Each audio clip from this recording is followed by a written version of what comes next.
in South Beach right now, on his way to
really good conversation. Just doing a little test. Hearing myself echoing in the studio. Cole. Yeah, because you're in queue. Checking to make sure. Checking to make sure all the Tolos who are watching the show are going to be able to hear us. At Fisher Investments, Can you Tolos who are already God? Dang, this light is crazy what again. makes you so different than the rest of us? Ugh. We ensure clients receive feel like my unparalleled lizard service at bacon every under a step of heat the lamp. relationship. Tell me more. Let me pull up the stream 1 second. Focus on service over sales, prioritizing clients' needs. How do you make Just money? doing a We little don't check sell any for the commission-based Tolos products. who are in early. My lizard bacon under a heat So we do better. I know Matt Craft's going to be in here soon. Again, Cole, we are live. Get to know each client, their finances, family, health, lifestyle, and more. And then tailor a portfolio based on their specific goals and needs. I had to say that out loud because I didn't want Lawton Swan dropping F-bombs Make them a top on us, Our goal is helping them achieve a comfortable as he is wont to do. Maybe we are different. At Fisher Investments, we're clearly different. I'm going Unmute your mic for a second, Diesel, and then keep talking. unmuted. Check 1 2. Check. Tolos, can you hear me? Tolos, are you there?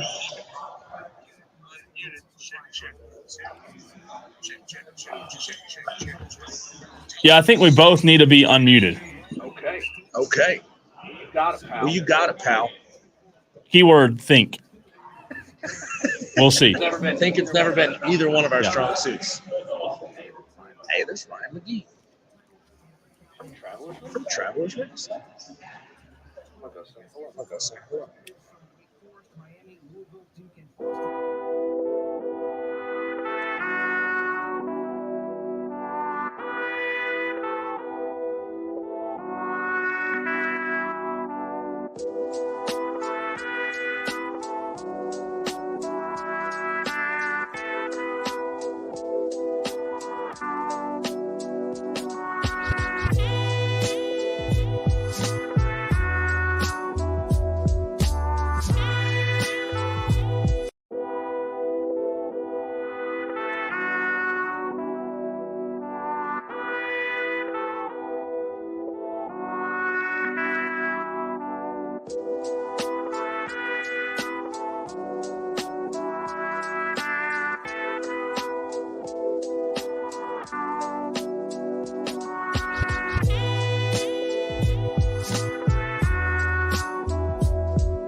Let's go.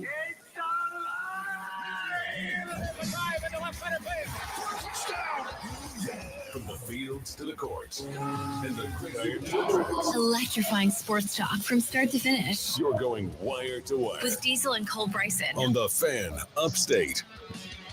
Day 3 of ACC Media Days is here, live, in effect, and the big guns, the big celebrities are out not 15 feet away from me. Ryan McKee from ESPN sitting down for an interview. We've had Wake Forest players come through. We got some time with Jeff Brom, head coach at Louisville. A lot of big stuff happening here at ACC Media Days in downtown Charlotte, or they call it uptown Charlotte, I guess. Charlotte trying to come up, get a little big for its britches, calling it uptown Charlotte. The next town, it's downtown, my friend. We're live here. Well, it feels like I'm a lizard baking under a heat lamp in my spare bedroom because things are it's a little bright and sunshiny here at the table here on Radio Row for ACC Media Days.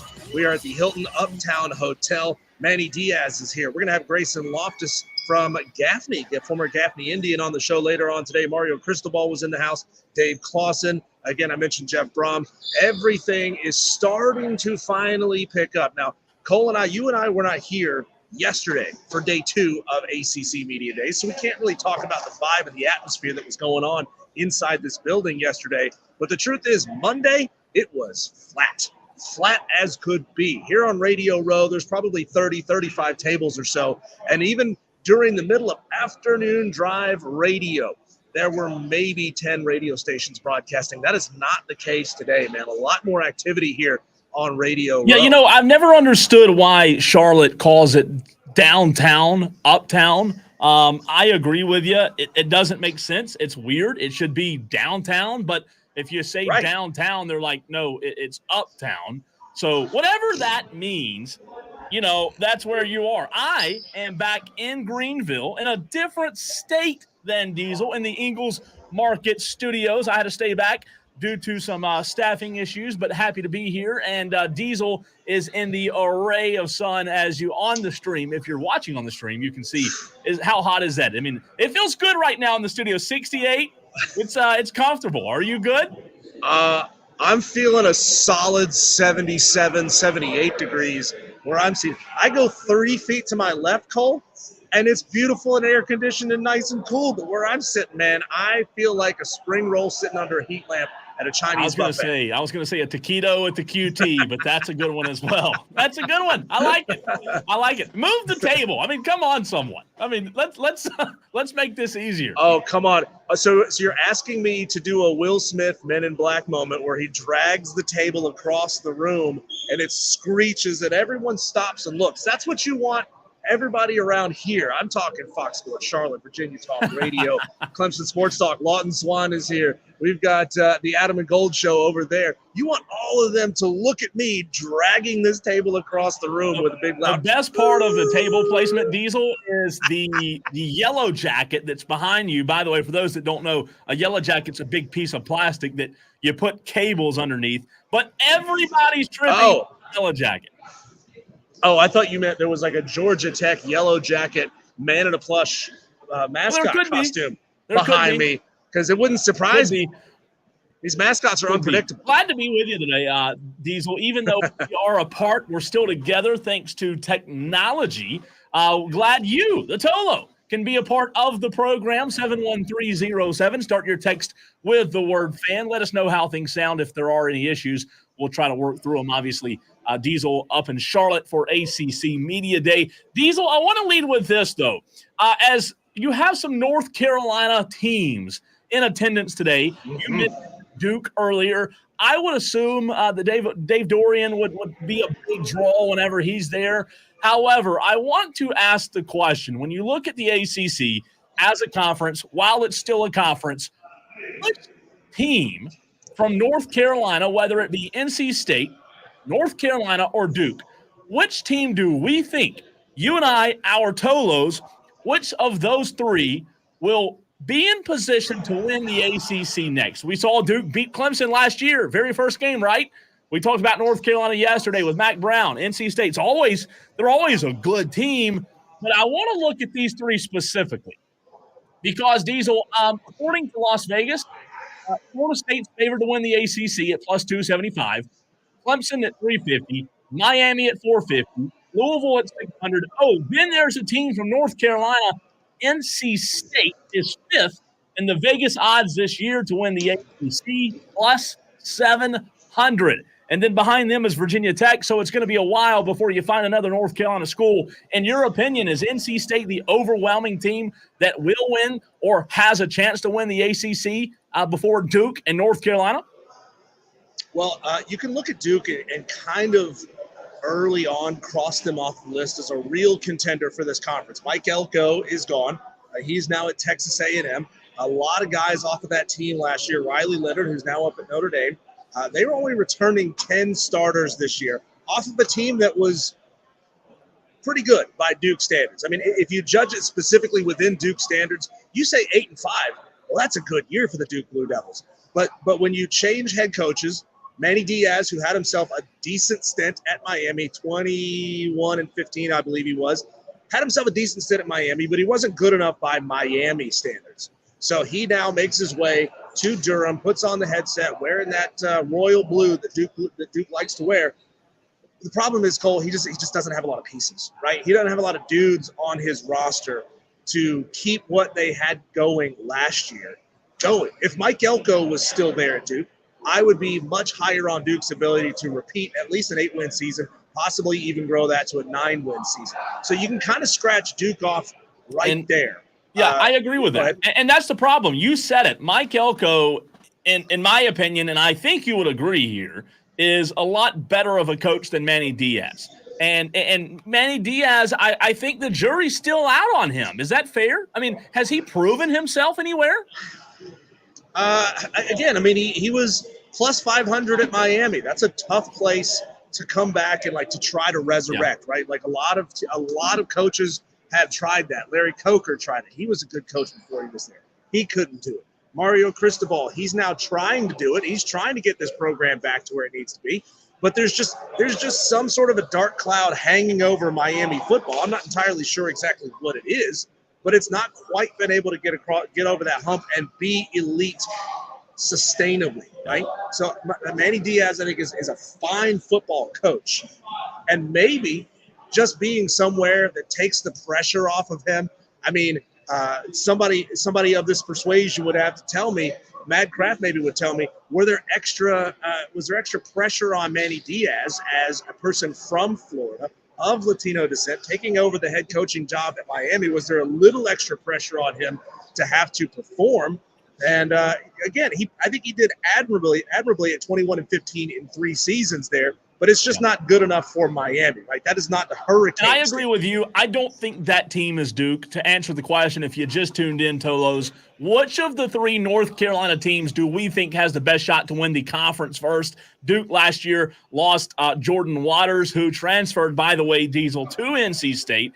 Even though they bring back Jaquez Moore and Jordan Moore at receiver, they did lose some significant pieces in the offseason. So I think we can knock Duke off. And according to Vegas, as I said a moment ago, NC State is who Vegas has at the best odds, plus 700. But, with North Carolina losing Drake May, I'm trying to make a case for North Carolina and Mac Brown. But I think, as we've said before earlier this year, I think North Carolina this year is in as good as a position as they've ever been in terms of the ACC. They're going to be a really good team. Yeah, Max Johnson was a solid backup last year under Drake May. And truthfully, I mean, is there such thing as a 3-sided coin? Can we just flip a 3-sided coin and answer the question? Is it NC State? Is it North Carolina? Is it Wake Forest? All 3 of those teams are bringing back roughly the same number of starters. Now, Wake Forest, they had themselves a real tough year last year, but Dave Clawson has shown himself to have some sort of magic, right? He can turn bad football programs around into really good football teams. 4-8 a year ago. Maybe this is the year that he gets Wake Forest back to where they should be. I mean, he was a guy that was talked about for some really big jobs. He's a little bit of a quieter, drier kind of coach. He's not going to give you a whole lot of flashy drops to play on radio shows.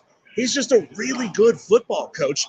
But, he's going to have his work cut out for him, bringing back 15 starters this year off of a team that went 4-8. So, what does that really say? Texter from the 615 Diesel says Manny should have kept Kevin Johns as his OC, and I do agree with your take on Wake Forest. By the way, looking at NC State, however, last year they were 9-4, 6-2 in the conference. They lost to Notre Dame pretty bad in week 2 on September 9th, 45-24. They lost to Louisville, which was not a good loss, in my opinion, 13-10. Lost to Duke, 24-3, and then lost the Pop-Tarts Bowl to Kansas State in Orlando. It's the most delicious bowl of all. 28-19. So 3 regular season losses last year. Their schedule this year is a little bit different in terms of their conference games, obviously, with some new additions.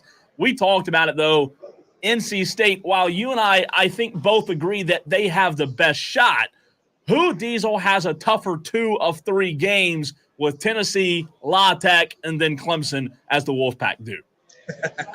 Well, NC State ought to be able to sort of take a week off there in the middle. It's like a quasi-bye against Louisiana Tech. They're one of those programs that can be good from time to time, but ultimately their better days are long behind them. That is a tough stretch there, though. Taking on Tennessee in Charlotte September 7th. 2 weeks later at Clemson on the road. Then after that, NC State kind of gets to coast for the rest of the season. So let's just say that NC State split those 2 games.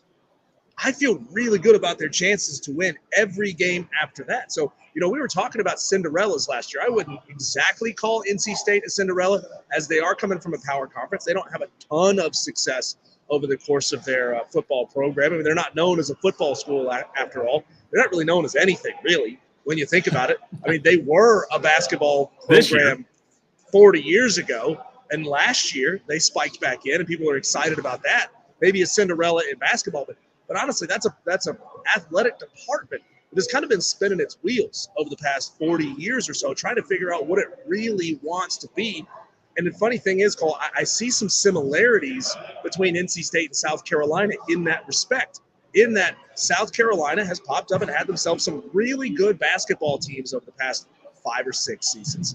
But the fan base doesn't really embrace being a basketball school. They want to be a football school, even though they're more of a basketball school than they want to say. They're a very intriguing team to me, Diesel, with Grayson McCall at quarterback, right? They lost a lot on the defense. Last year, they led the ACC with 17 interceptions. They do return some corners. They do have to replace all 3 starting linebackers. So there's a lot of new faces.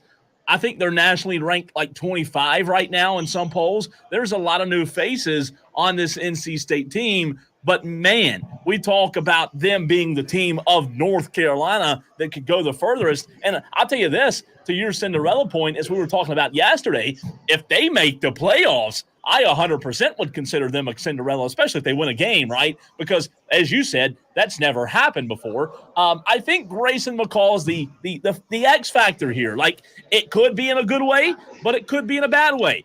We know that Grayson McCall, he dealt with injury last year, Diesel. I think if Grayson McCall is the X factor in a good way, this is a potential playoff team. I really mean that. Because, as you said, if they split 1 of 3 or 1 of 2 with Clemson and Tennessee, they can kind of, I don't want to say coast the rest of the year, but they're in a really good spot. However, if Grayson doesn't perform, doesn't do well in the ACC, as you know, most teams go as their quarterback goes. Well, if the win just so happens to be over Clemson, obviously they're set up very, very well to make a really great run in the 100%. ACC this year. After Clemson, they play Wake Forest at home, Syracuse at home, at Cal, Stanford at home, Duke at home, and then at Georgia Tech and at North Carolina to end the season. So they're going to go basically from September 21st all the way until November 30th, almost 2 months, without a game that I would say is a legitimate test for the NC State Wolfpack. So, they may be one of those teams called, again, if they split one of those games, if they beat Tennessee, the college football world starts paying attention. Whoa, this team just beat an SEC 100%. Team, right? If it's Clemson, sure, in years past that would have held a little more weight, a little more luster to it than it probably should this year. But, they win one of those 2 games. They split that. They go on a run. and rattle off 6-7 wins in a row, the national media will be looking at NC State under a big microscope. They'll always be looking at them and saying, oh, well, yeah, but they hadn't really played anybody. Yeah, but they still have this big game against North Carolina coming up. That will be the ultimate litmus test for the season. But I'll say it, man, one of the best logos in college football, one of the all-time best-looking helmets. Tell me I'm wrong on that, right? That fierce-looking wolf on the side of the helmet, oversized, this massive helmet. It looks incredible, and I think the college football world will get behind them more, especially if they win those games big. If they can score some good-looking points in there, man, there's going to be a lot of people paying attention. So on the flip side of that, though, Diesel, if NC State were to beat Clemson, let's flip that coin over and talk about it now from a Clemson perspective. Clemson would then have lost, 2 of its first 3? Because they have Georgia, App, NC State. I believe I said that correctly in the correct order. If you lose to NC State, Diesel, I mean, all of a sudden, the narrative about Dabo Swinney is no longer a narrative. If you lose to NC State coming off a bye, man. That's the thing, is Clemson has a bye week number 3 before they take on NC State. That would be – I'm telling you this. Dabo Swinney has had an incredible season. And Clemson fans, T. Swizzle, I see you in the chat. Tell me if I'm wrong. If they were to start 1-2, and to Diesel's point, drop the game to NC State after the bye, would this be the lowest of lows under Dabo Swinney? I mean, come on. We have a drop, Cole, that we're going to bring the audience into something inside the studio. Cole, if you go one page to the right on our wide orbit button bar, down in the bottom left corner, there's a Tolo, a former P1. That's what we used to call him. Now we call him Tolos. This means turn it on and leave it on. Listener of this show who was dropping Dave Doran hate, right? Who was dropping Dave Doran shade, where he said, I'll teach Dave Doran how to do something. If you see it, hit it. I'm looking for it. And it wasn't Crazy Ralph, was it? No, it wasn't Crazy Ralph. Bottom left-hand corner. You can even search Dave Doran in the library. Dave Doran. What's the Dave Doran hate, by the way? Yeah. Well, Dave Doran's not a very likable guy, right? He's kind of a jerk. He's kind of a prickly pear kind of dude. People don't like him all that much. I mean, come on. I mean, he's a good coach. He is. I mean, he's not going to win a whole lot of popularity contests. He's not going to get the national media to pay attention to the things that he says, right? He doesn't have that snark, that Lane Kiffin snark to get people. It wasn't Clemson dude about only person to smoke a cigar, was it? Is that it? That's the one. Let's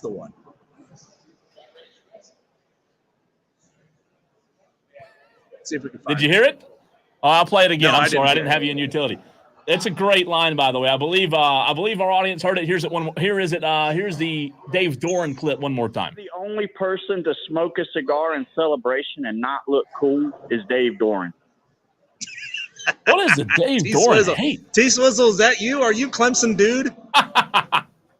He rolls in here with Dave Doran hate. The first time we mentioned Dave Doran's name on this station in a long time, and he's over there talking that ish. You know, I think I understand why he's not liked, but I think he's a good coach, man. Like, I understand that Clemson fans don't like him, but I think Diesel, if we're calling it like it is, I don't think Clemson fans like him because they feel like he's a threat because he's a good coach.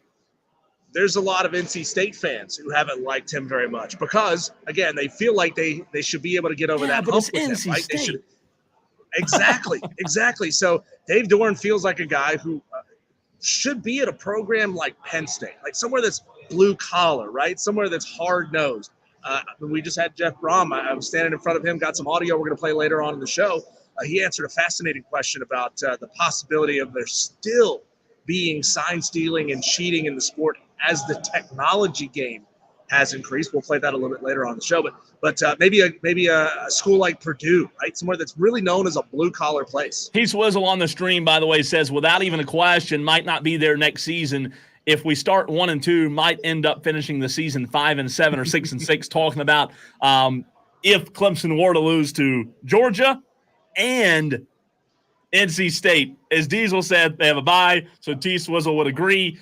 that would be, and this is a topic we can spend a lot of time on another day, but that would be a low of lows, Diesel. If Clemson were to start 1-2 and losing to them after that bye, man, that would not be a good look at all. Not be a good look at all. We are anticipating at any time, and that might be who's coming down the escalator right now, anticipating having Grayson Loftus, backup quarterback at Duke, who is a former Gaffney Indian as well, coming on the show. I know, Cole, you know him real well. I'm sure you're excited to get back on the horn with him and chop it up with him. But if not, we'll do a little Duke preview next right here on the Fan Upstate.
71307. Keyword fan. And connect with Diesel and Cole Bryson on Wire to Wire. This is the Fan Upstate. Haven't really had the chance to get a hold of any Duke radio personnel around here to answer the question, in Manny we trust? Question mark, as Manny Diaz is now walking through the room down here at Radio Row. He's making his cycles. Again, this is a star-studded room with a lot of Duke football players cruising around. Manny Diaz is here. Ryan McGee is about 15 feet in front of me making his rounds. We're live here at ACC Media Days at the Hilton Uptown Charlotte. Don't call it downtown. They don't like it when you call it that. It is Uptown Charlotte. The wine and cheese crowd of downtown Charlotte. Hey, there's a lot of people in the upstate. A lot of our fellow South Carolinians, Greenvillians, Spartanburgers. Even though you guys don't call yourselves Spartan. Oh, you went there. Spartanburgites, Burgites, yeah. Who definitely don't want Greenville and the upstate to turn into Charlotte, where people feel like, oh, we're not downtown, we're uptown Greenville. But hey, the scene is certainly busier and buzzier than it was 2 days ago, Cole, when you and I were sitting here. We appreciate you hanging back in the network studios today. I understand that things were a little tough maybe on your drive in. I-85 was a parking lot on my drive up here. Thanks to you. An accident on thanks southbound. to you, though. I made it. Listen to this. I made it all the way from Bowling Springs to Greenville without touching 85 because you didn't give me a heads up. Now, it took me about 45 minutes, but I did do it. I was successful. Yeah, so Duke is on the clock, though. Players are swirling around me. And just to give anybody a little preview of what Duke football 2024 might be, as we're expecting Grayson Loftus, backup quarterback for Duke. He spent some time on the field last year, is expected to maybe get some more snaps again this year, even though he is not currently listed as QB1. He is a Gaffney Indian, so he is one of ours right here, expecting him in the next couple of minutes. But again, to take a look around at Duke football this year, obviously this is a rebuilding season. A lot of change for the Duke Blue Devils in 2024. They're coming off an 8-5 year, in which Mike Elko really built this program up into something special and then took the job at Texas A&M. He headed his way back to College Station, Texas, where he had spent some time before. Riley Leonard, their quarterback, their all-everything quarterback, he's transferred to Notre Dame. And this team, Cole, is a little bit bereft when you think about it. Only 10 starters returning for the 2024 season. So the question ultimately is, what will the strength of this 2024 Duke football team be? Will it be offense? Will it be defense, special teams, or more of the intangible type things like this? It's a great question because there are a lot of holes that have to be filled. Listen, we talked about it in the last segment. I'm not saying that I don't trust Manny Diaz, but Manny Diaz, for as much experience as he has, Diesel, dating back all the way to 1998, at some point in his career, he's going to have to take that next step. In my opinion, he was 7-5 in 2021 at Miami, 8-3 in 2020. 2019, he was 6-7. Again, you said it earlier. It is Miami. It is tough. Here's the difference, though. Manny Diaz has more experience than most coaches out there. I don't know if people realize this. Manny Diaz was at Florida State, NC State, for 3 years, Middle Tennessee State, Mississippi State, Texas, La Tech, went back to Mississippi State, then Miami, then Penn State as the defensive coordinator and linebackers coach, and now at Duke. So he's definitely seen what it takes to win in a lot of different places, and he's a good coordinator. I just think now with this Duke fit, with this Duke culture, I do think it's going to take him some time to build this program up. Yeah, it's going to be fascinating to watch. We were talking about it in the last segment there. 3 years as a head coach of Miami, 21-15 in his time there. Perhaps some lowered expectations for him. That's exactly what he needs in that program. I mean, Duke is never going to be a program that's demanding, 10, 11 win seasons or else you're out the door, right? That's not who this program is. They are much akin to Kentucky football prior to about 6-7 years ago. So that's kind of the way their vibe is. They don't expect 10, 11 win seasons or you're gone. And maybe that is going to be helpful for Manny Diaz and sort of allow him to build this program back his way with a little bit of time. And he's a defensive guy, Diesel. Manny Diaz is, which in an ACC program like Duke, I think that's a good thing. I think Manny Diaz, being a defensive-minded guy, can bring some stability, even though they lost a lot on defense. I think he can bring some stability to Duke. It's just going to take a while. If anyone thinks this program, this Duke program, after losing Mike Elko, one of the best to ever coach there, if anyone thinks he's just going to turn it around in year one, I think you have to remember, and this is no shot at Duke, but it's Duke football. They have some incredible athletes, incredible players, but let's not act like this is going to be a microwave Manny Diaz experiment. It's going to take some time. Yeah, I asked the question of Brent Key on Monday, what's it like to have not only athletes, but athletes on your roster? And the question is, in what ways can having a really highly intelligent roster, top to bottom, help you, right? I mean, we've seen a guy like Eli Drinkwitz in Missouri. He didn't play football, right? He didn't play football. I'm going to have you take over for just one second. Diesel's taking his headset off, and he is talking to. Hey, how are you, Diesel? Probably some reps. I think it's Grayson well. Moss. Obviously, we got you on our show, our station.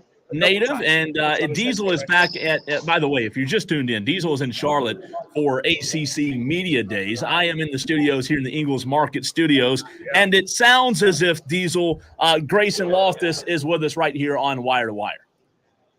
Yes, he is. Yes, he is. Grayson Loftus, former Gaffney Indian. Do you like to say former Gaffney Indian, or is it sort of a once a Gaffney Indian, always a Gaffney Indian? It's definitely once a Gaffney Indian, always a Gaffney Indian. Yes. Fantastic. And I know you know our co-host back in the studio, Cole Bryson, very well. We've spent a lot of time. We've had you on this station probably 3 or 4 times as our high school athlete of the week. So the local audience all over the upstate, they know you very well. Hey, Grayson. Good to hear from you, man. Sorry I'm not there in person, but I wanted to ask you, listen, man, from last year being in that offense under a different coach, what adjustments do you as a player, as a quarterback, have to take in order to take that next step here in 2024? Yeah, I think it's continuing to grow my my day-to-day process. I think a lot of playing quarterback has to do with how you prepare and get ready each and every day. So whether it be watching certain things on film, studying certain things, having certain conversations with your OC. I think continuing to learn and the best way to go about that, being able to have conversations with Riley last year, Henry last year when they were doing it, and then being able to see things and see how other quarterbacks are doing it around the country to further build and grow my day-to-day process.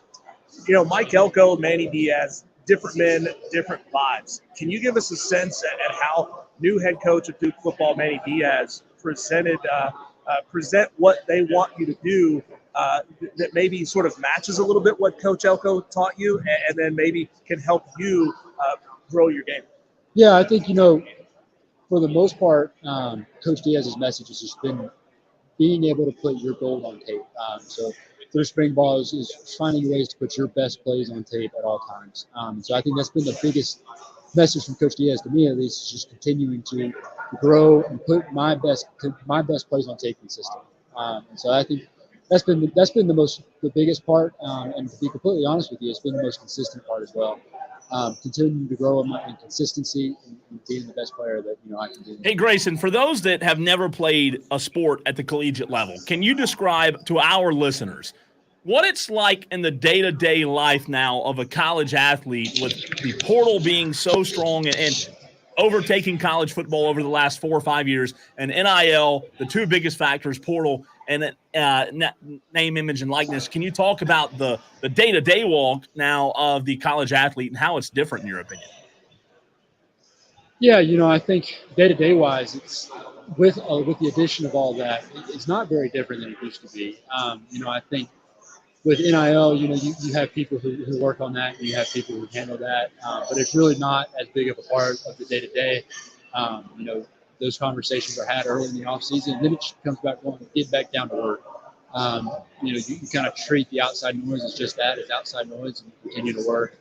and keep the focus on the internal and attacking hard work each and every day and continuing to find ways on how to get better. Wire to Wire with Diesel and Cole Bryson live at ACC Media Day. Sitting across from me, Grayson Loftus, Duke quarterback. Your bitter rivals, North Carolina, you got them on the schedule September 28th, early in the season. Does scheduling it that way, as opposed to end of the season, which is a traditional rivalry week, does it feel like dumping gas on the fire just a little bit, hosting them for homecoming? And do you like that game being where it is early, or do we need to have a talk with the scheduling office? I think the scheduling is what it is. I don't know that I get much of a say in how we schedule things. But, I do know that we're going to be ready to go. I think the ability to play such a big game early in the year is a lot of fun, and it's a unique opportunity. Like you said, most of the time those games come later in the year, if not the last week of the season. So being able to play those guys early on and truly trying to kind of help set the tone for the year is a unique opportunity. Grayson, now that you're obviously a college quarterback, what does it mean to be able to represent your hometown, where you're from, and go to a place like Duke that doesn't have a strong football culture, in the very first game last year, knock off Clemson, have a very strong year in 2023, and look to build on that culture in 2024. Talk about what it means to you just to be able to live this out every day for you.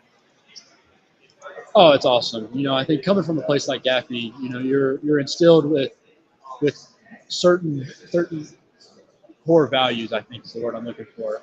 Just in hard work, the people of Gaffney are unmatched. They support Gaffney football more than anything in the world. They treat it like the Holy Grail, like it should be. The atmosphere on a Friday night in G-Town, like Cole, is unmatched. It's the best atmosphere in South Carolina high school football. But I think it's a dream. I'm extremely honored to be able to carry out and represent Gaffney High School, along with the myriad of other guys. You got Nate Johnson at App State, Brayshawn Littlejohn at Missouri, and Tyrone Dawkins at Georgia, just to name a few, and a lineage of other guys who are getting to represent Gaffney day in and day out at the collegiate level. These days with the transfer portal, a lot of people love to say that student athletes don't feel the same way about the school that fans do. And I absolutely don't want to believe that that's true. Can you describe the ways in which Duke University and Durham really has built an emotional connection for you? Yeah, Durham's a special place. The people at Duke are truly special, and I think it's why, when you're recruiting to Duke, you can really recruit to the people. You've got Coach Diaz coming in, and he talks about it a lot too. The reason he took the job was the people in the locker room. You have Coach Diaz, you have the support staff, you have Coach Feely in the strength and conditioning world. And then even bigger outside of the football building, you have, Mrs. King, our athletic director, and President Price, our university president, who are pouring into our university and pouring into football to make sure that football is the best it can possibly be. So we really do have great people in and around you. Grayson, last question for you. How do you replace a guy like Dan Jones? I mean, it's not possible, is it? No, Dan is a walking legend and a walking first ballot Hall of Famer, in my opinion. Shout out to Coach Miller as being a first ballot Hall of Famer for the Gaffney Indian as well. I think Dan Jones is a phenomenal human being and a great football coach, and his impact on Gaffney football will go unmatched. And then to add on to that, the impact to Gaffney football that Lulu has had on football in the community is unmatched. And just to reach out to his family and the community, in that we're reaching out, we're praying for Lulu. No doubt. So yeah. Grayson McCall, Gaffney Indian, Grayson Loftus, Gaffney Indian, Duke Blue Devil joining us here on the Fan Upstate. It's special to have you back on. I know the audience who's listening down in the Upstate, they're excited to hear you back on these airwaves. We appreciate you, man. Thank you very much. Yes, sir. See you, buddy. Here you go. That is Grayson Loftus, Duke quarterback here on the Fan Upstate. As we're live here at ACC Media Days, the Hilton Uptown in Charlotte. Fancy. Uptown. Yeah. Make sure you get that right. Don't say downtown. Hey, as long as we don't have another guest, you never know. Diesel's at ACC Media Days. If we have another guest, obviously we'll have them on. But if we don't, we'll update you on the headlines. We call them Daily Wires. Next.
time to get you up to date on what's going on in the world of sports. I'm Cole Bryson here in the Ingles Market Studios. Diesel is in Uptown, not downtown Charlotte, at ACC Media Days. We want to say thanks to Grayson Loftus for joining us earlier on the program. You can go back and listen to that if you missed it on the free Odyssey app using the rewind feature. That's how you can hear that interview. Let's get into some daily wires.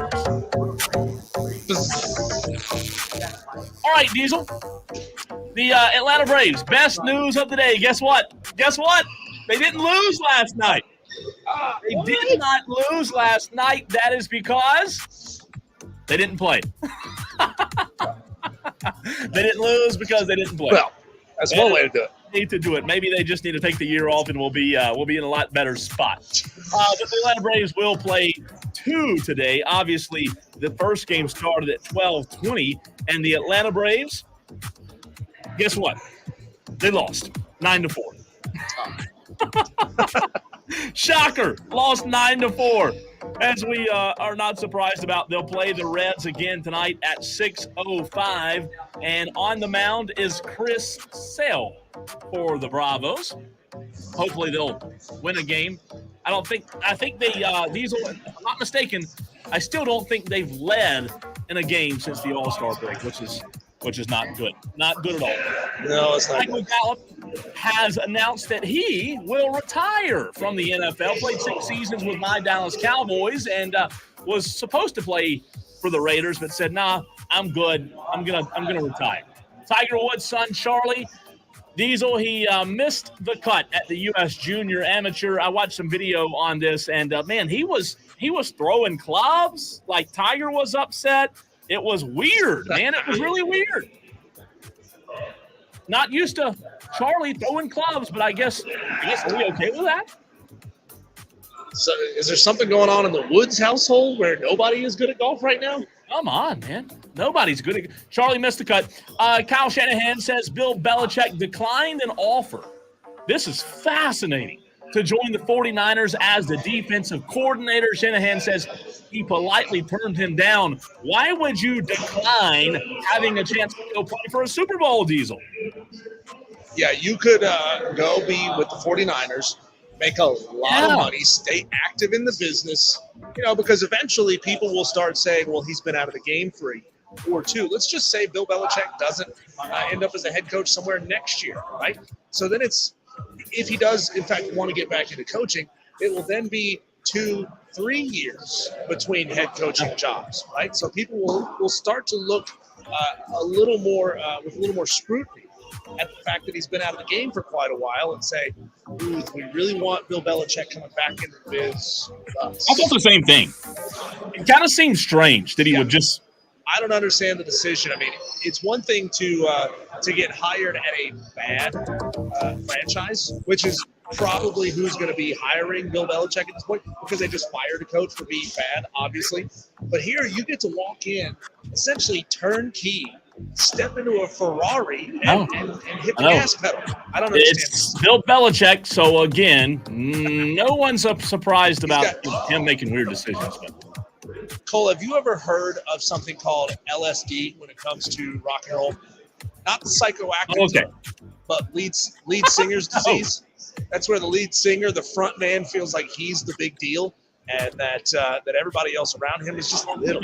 Well, maybe that's what Bill Belichick has got, a little LSD or a a HCD. Head coach. Why would I stoop down so low to be a defensive coordinator? Are you kidding me?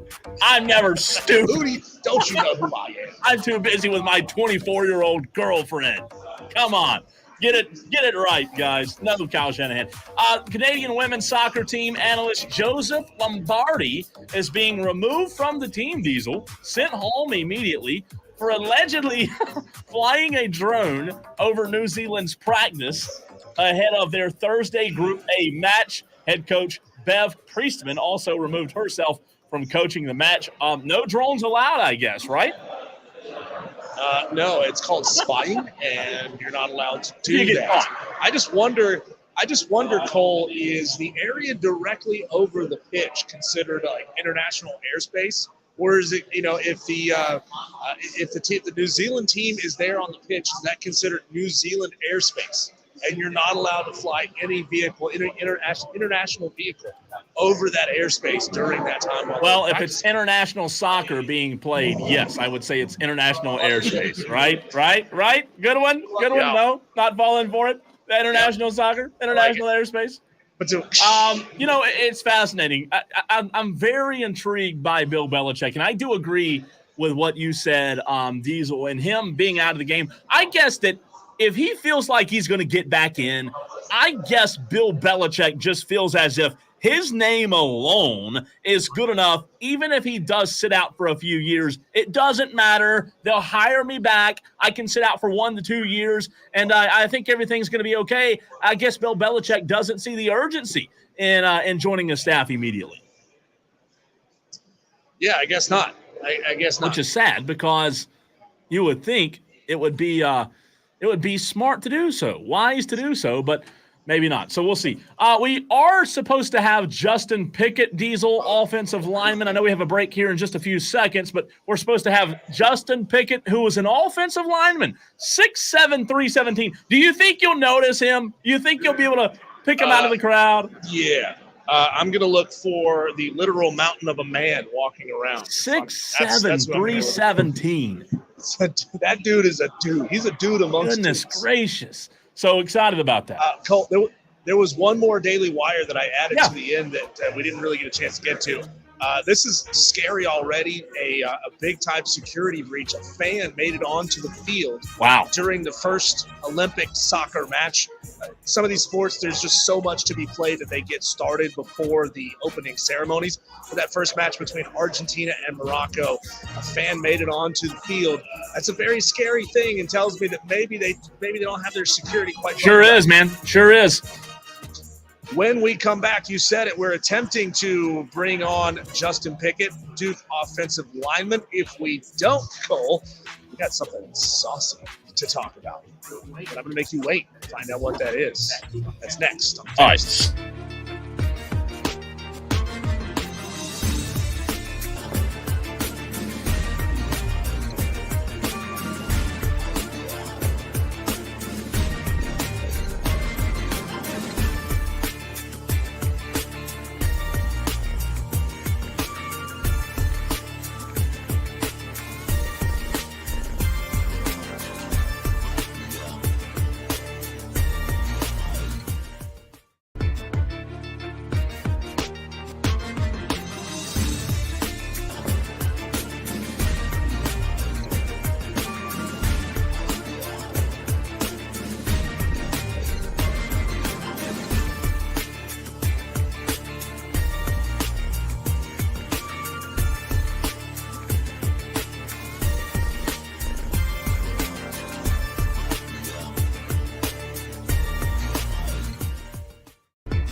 Let's go. It's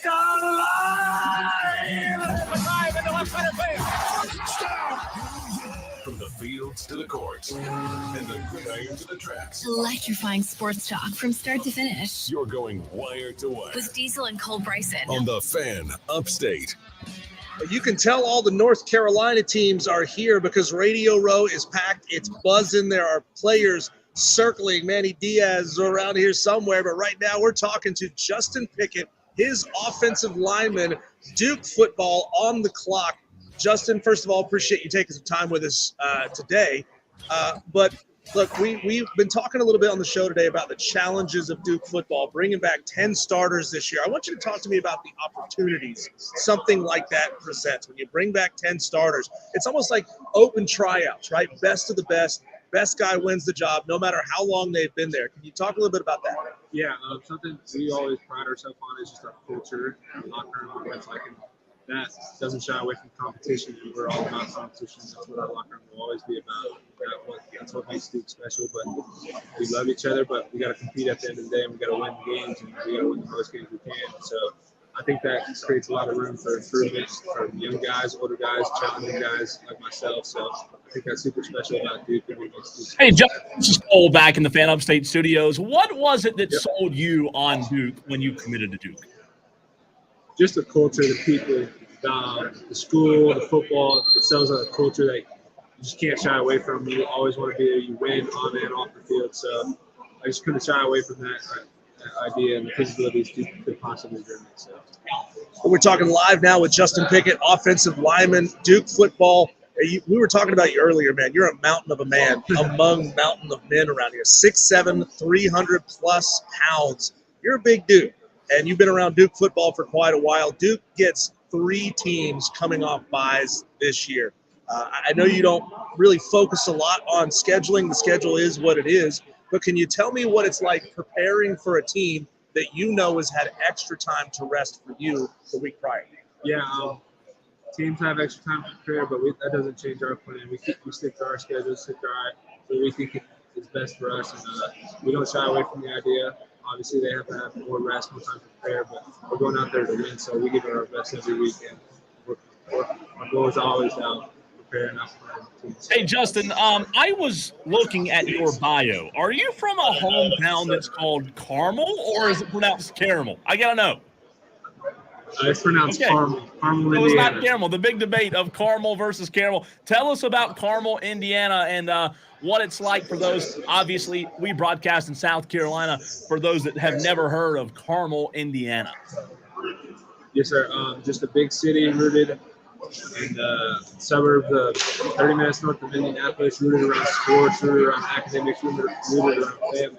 It's a special place to be a part of, a special place to be from, and I'll never shy away from being from Carmel, Indiana. It'll always have a place in my heart. So. Justin, we were talking to Brent Key, head coach of Georgia Tech, on the show 2 days ago, and I asked him what it's like recruiting both athletes and mathletes. Obviously, when you're playing at a place like Georgia Tech, when you're playing at a place like Duke, you're held to a higher academic standard.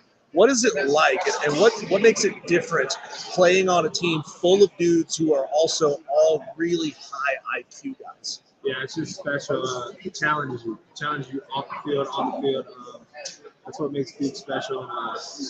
Challenging you every day, it just makes you put out your best. And it's competition. It goes back to competition. I think that's what makes Duke special. Hey, Justin, reading your bio, it seems as if everyone in your family is just a star athlete, which is very impressive, by the way. Your cousin, your sister, your parents. Was it very competitive growing up, and did that prepare you for what college is like a little bit competitively? For sure, the Pickett household is full of sore winners and sore losers. There's no shying away from it. Competition is rooted through my life, rooted through my mom, my dad, my brother, my sister.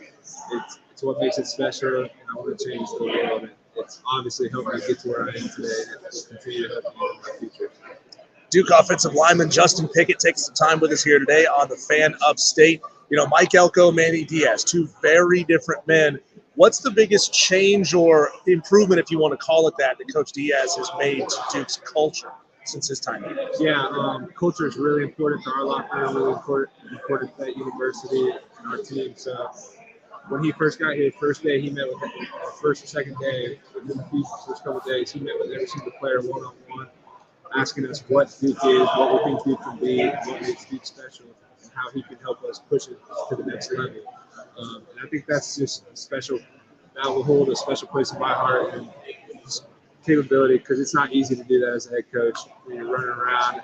He just got hired, so I think that's what changes him. So I think he's a super special coach, and I'm excited to see what we can do. Justin, my last question for you, man. What does Justin Pickett do in his free time when he's not playing football? Justin Pickett eats food, sleeps, loses in video games to his housemates. Loses? Yeah. I'm currently living with Grayson Loftus, quarterback, and long snapper Curtis Cooper. And ever since this new game came out, College Football 25, let's just say I haven't been doing the best. So. Has EA nailed Wallace Wade Stadium in the atmosphere? Yeah. Is it good? It's special.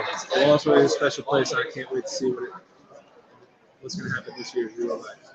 My last question for you is, what was your mom's reaction a few years ago when she heard that you were signing on to play at Duke? When she hears my son is going to one of the best universities in the country.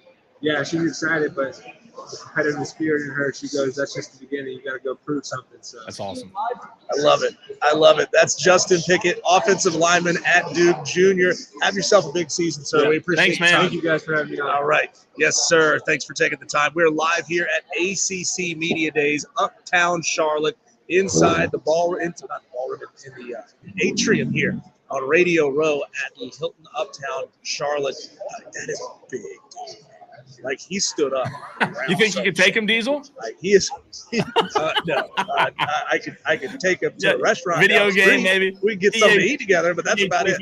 You know what I thought was fascinating? I don't know, man. He's got a head start on true. us. With him, Diesel, and Grayson, when we had Grayson on just a few minutes ago, I think it's fascinating that, while you and I talk a lot about coaches and changes on the staff, I love hearing players like Grayson, like Justin, talk about the reality of it is, look, we love this coach. We love this coach, but at the end of the day, we got to play. So our job, our focus isn't changing based on who the coach is. And, yeah, I'm sure they had a ton of love for Mike Elko because he recruited them, right? However, nothing changes when a new coach comes in. At the end of the day, as you know, it's a business. Yeah, you don't get a year off when you change head coaches, right? And now nothing happens. There's no rule in and around losing a head coach. Oh, now you get an extra year of eligibility when you lose. No, that's not how it works. You are expected to keep doing your job the way you've always done your job at your university. And guess what?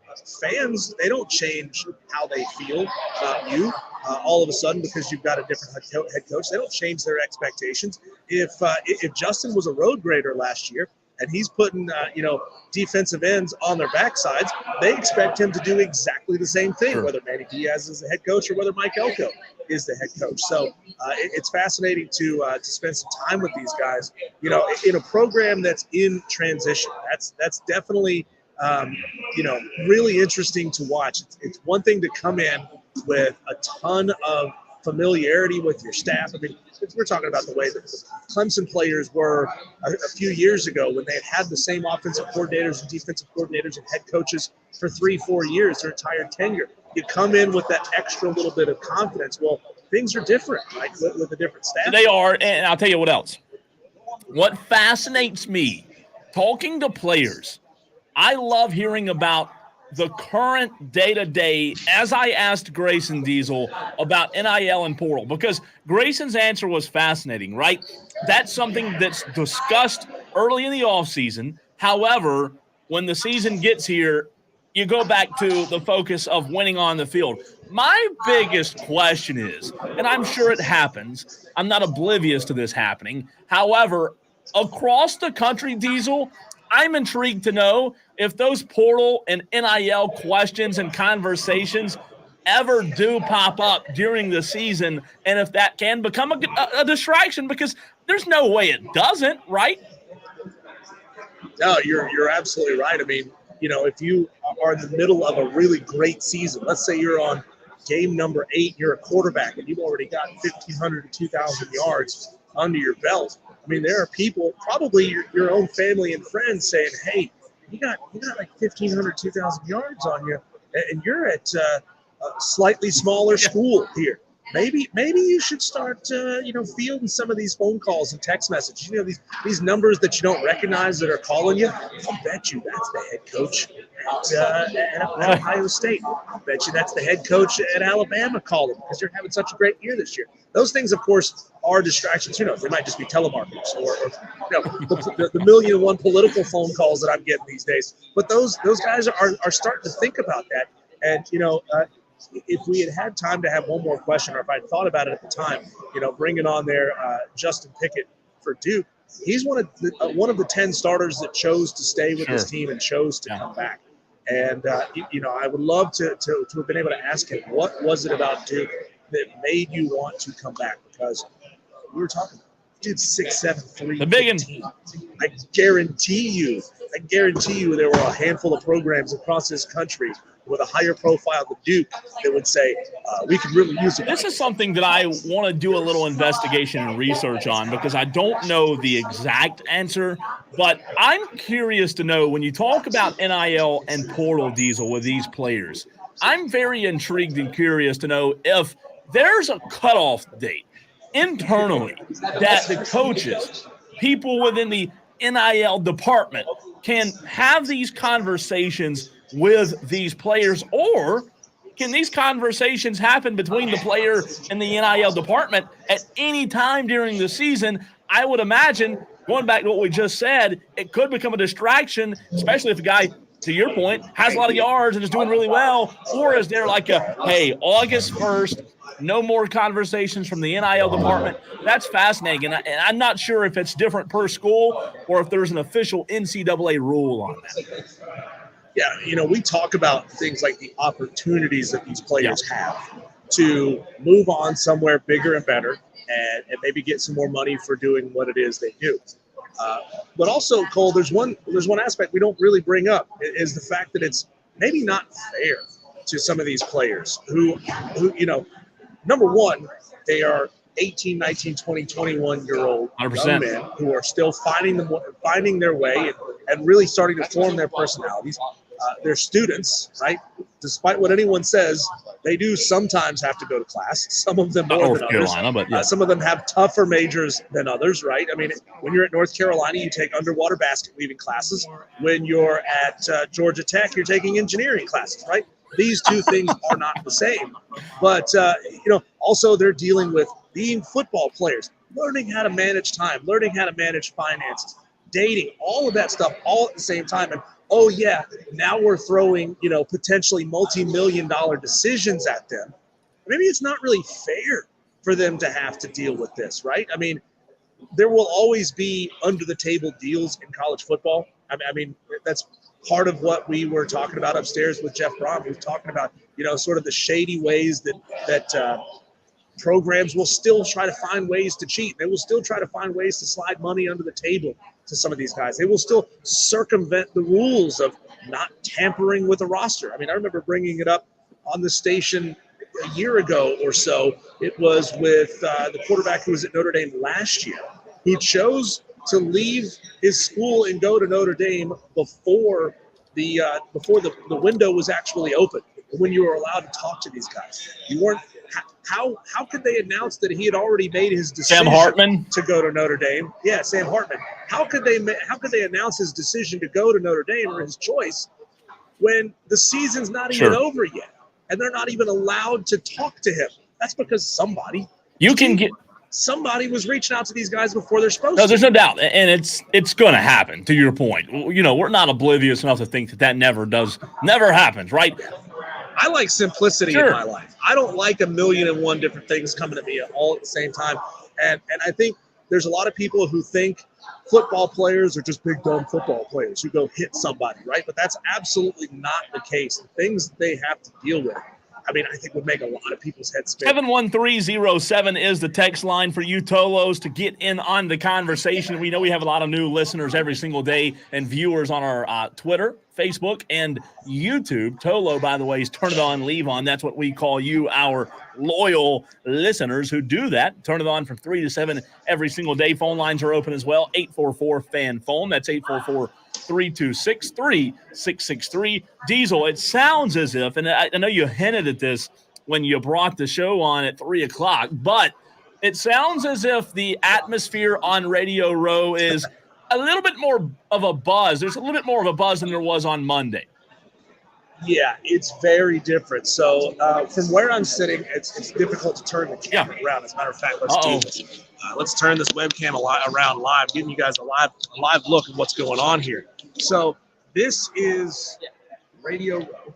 It's an array of easily rows of 4 and then about six columns. So there's 25-ish tables here. Sorry to the people who are watching. Hopefully I'm not making you sick. Got dizzy there for a moment. This camera around. Yeah. So there's easily 25, 30 tables here at Radio Row. And on Monday there might have been 10 of these tables active for people. And I guess it comes down to who's there, right? The teams that are there. Today it's the exact opposite. Yeah, today it's the exact opposite. There's 20 plus tables. And obviously it makes a difference when a lot of the North Carolina teams are here today. I'd be curious to know how this will change and how this will be different tomorrow when I believe Matt Brown is the only North Carolina-based school head coach and team that will be but here. I think there will be a lot of orange media there tomorrow, Diesel. As Dabo, Sweeney, and Clemson will be there tomorrow. We will not be there tomorrow. The Rob Brown Show will have, I believe Rob, I don't want to quote him exactly. I believe Rob's going to get some audio. Well, if he's recovered, if Rob has recovered from Creed last night. They did have it. He was Rob was getting a little bit ornery on the when I was texting him earlier. He was cracking some jokes, and I said, "Man, you're feeling big and bad for a guy that was at a Christian hard rock show last night."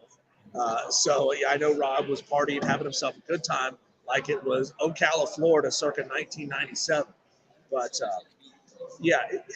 I'm shocked, Cole, that we didn't get more of the national media showing up for Mike Norvell on Monday. I mean, he's a big deal head coach.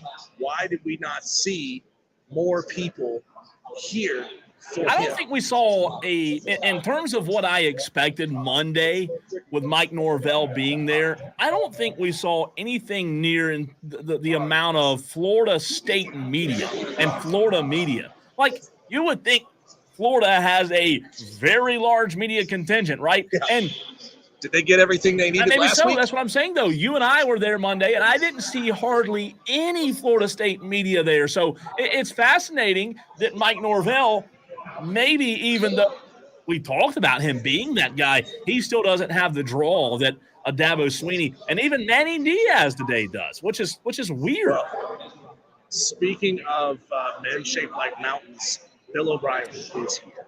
And holy cow. He is. Yeah. He is huge. Boston College now. He's huge. He just put on a headset, and I'm not sure the headset's going to hang on for his entire How about interview. that? Bill O'Brien.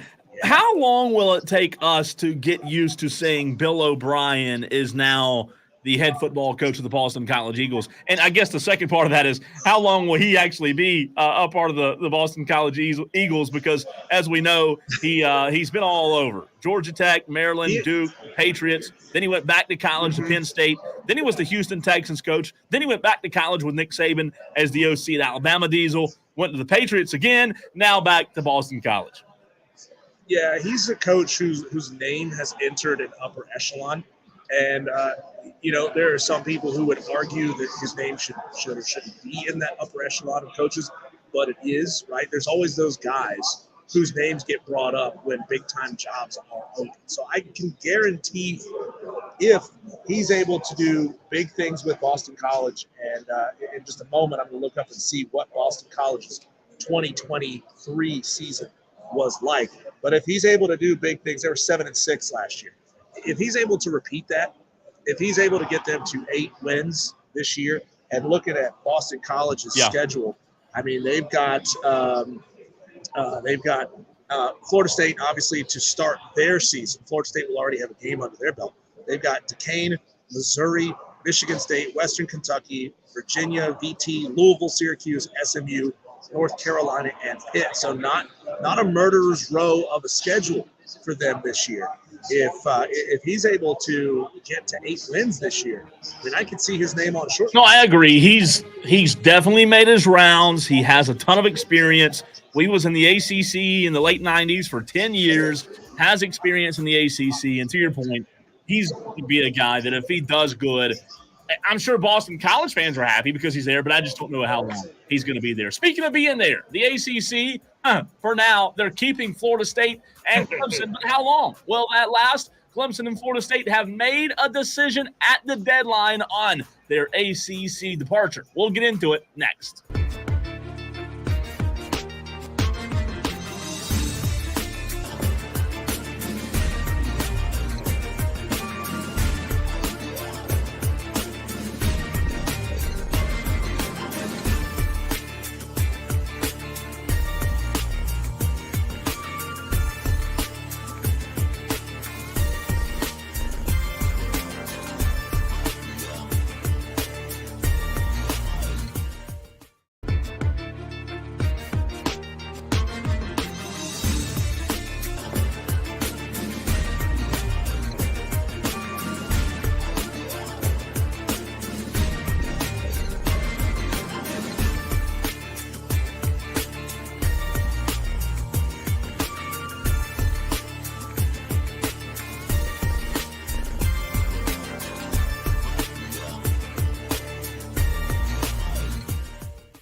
Clemson and Florida State and their soon departure of the ACC. We just don't know when we throw the word soon around. We just do not know how soon, right? We both know, Diesel, that they want out. As, by the way, Diesel is live in Charlotte at ACC Media Days. Glad you could be with us. I'm Cole. He's Diesel. I am in the Ingalls Market Studios. But Diesel, it appears that Clemson and Florida State have made a final decision on their ACC membership ahead of the deadline when they had to notify the conference. And there is no indication that either school will notify the ACC that they plan to leave the conference at the end of the upcoming 2024 football season, according to ESPN. So what you're saying is all of this meant nothing. Well, you know, they want out, but again, do they have the dollar? Do they have the money? No, they don't. Right? Well, this is, you know, it all boils down to thanks for telling us something we all saw written on the wall from a long ways away. I mean, look, when we were watching the commissioner of the ACC talk 2 days ago here in this very building, we all kind of got the sense that he's kind of a weak commissioner. Jim Phillips seems like a weak commissioner, and he knows his conference is ready to crumble. However, when it came down to, you know, feet to the fire, these two teams really want out. He flat out said, no, you're not going. We're not backing down. And it's worked, right? They've essentially trapped Clemson and Florida State into a deal that they signed and re-signed. Like there was no getting out of this. Jim Phillips was not all of a sudden going to say, oh, you know what? Our contracts mean nothing. Let's just go ahead and rip these up. Let's wish you the best of luck. Go on your way. No, that wasn't going to happen. He wasn't going to let these two teams go without a fight. And it feels like at this point, Cole, as we all know, that Clemson and Florida State are going to do what it takes to get out of this conference early. There's no way, in my mind, they stay all the way through 2036. I think this all comes down to how much money can we extract out of these two teams, whether it be through legal fees, whether it be through their continued membership of our conference before they finally I don't think we will see them in 2036, to your point. And the interesting part about it is it's not like a buyout or a coach's contract, Diesel, where the money goes down every year. ACC members, they face a deadline every year of August 15th. They have to confirm whether they plan on leaving the league at the end of the upcoming year. And Clemson and Florida State, to our point, they said no. It's fascinating because it's great content. It's great to talk about. As you said, it's juicy. Clemson, Florida State, they both sued the ACC in an effort to challenge that enormous exit fee that we were just talking about, that the conference charges to members who want to leave before 2036. When the league's current grant of rights Diesel agreement is set to expire, and basically the way it looks as if, to your point, when we brought this up, we've said all of this for nothing.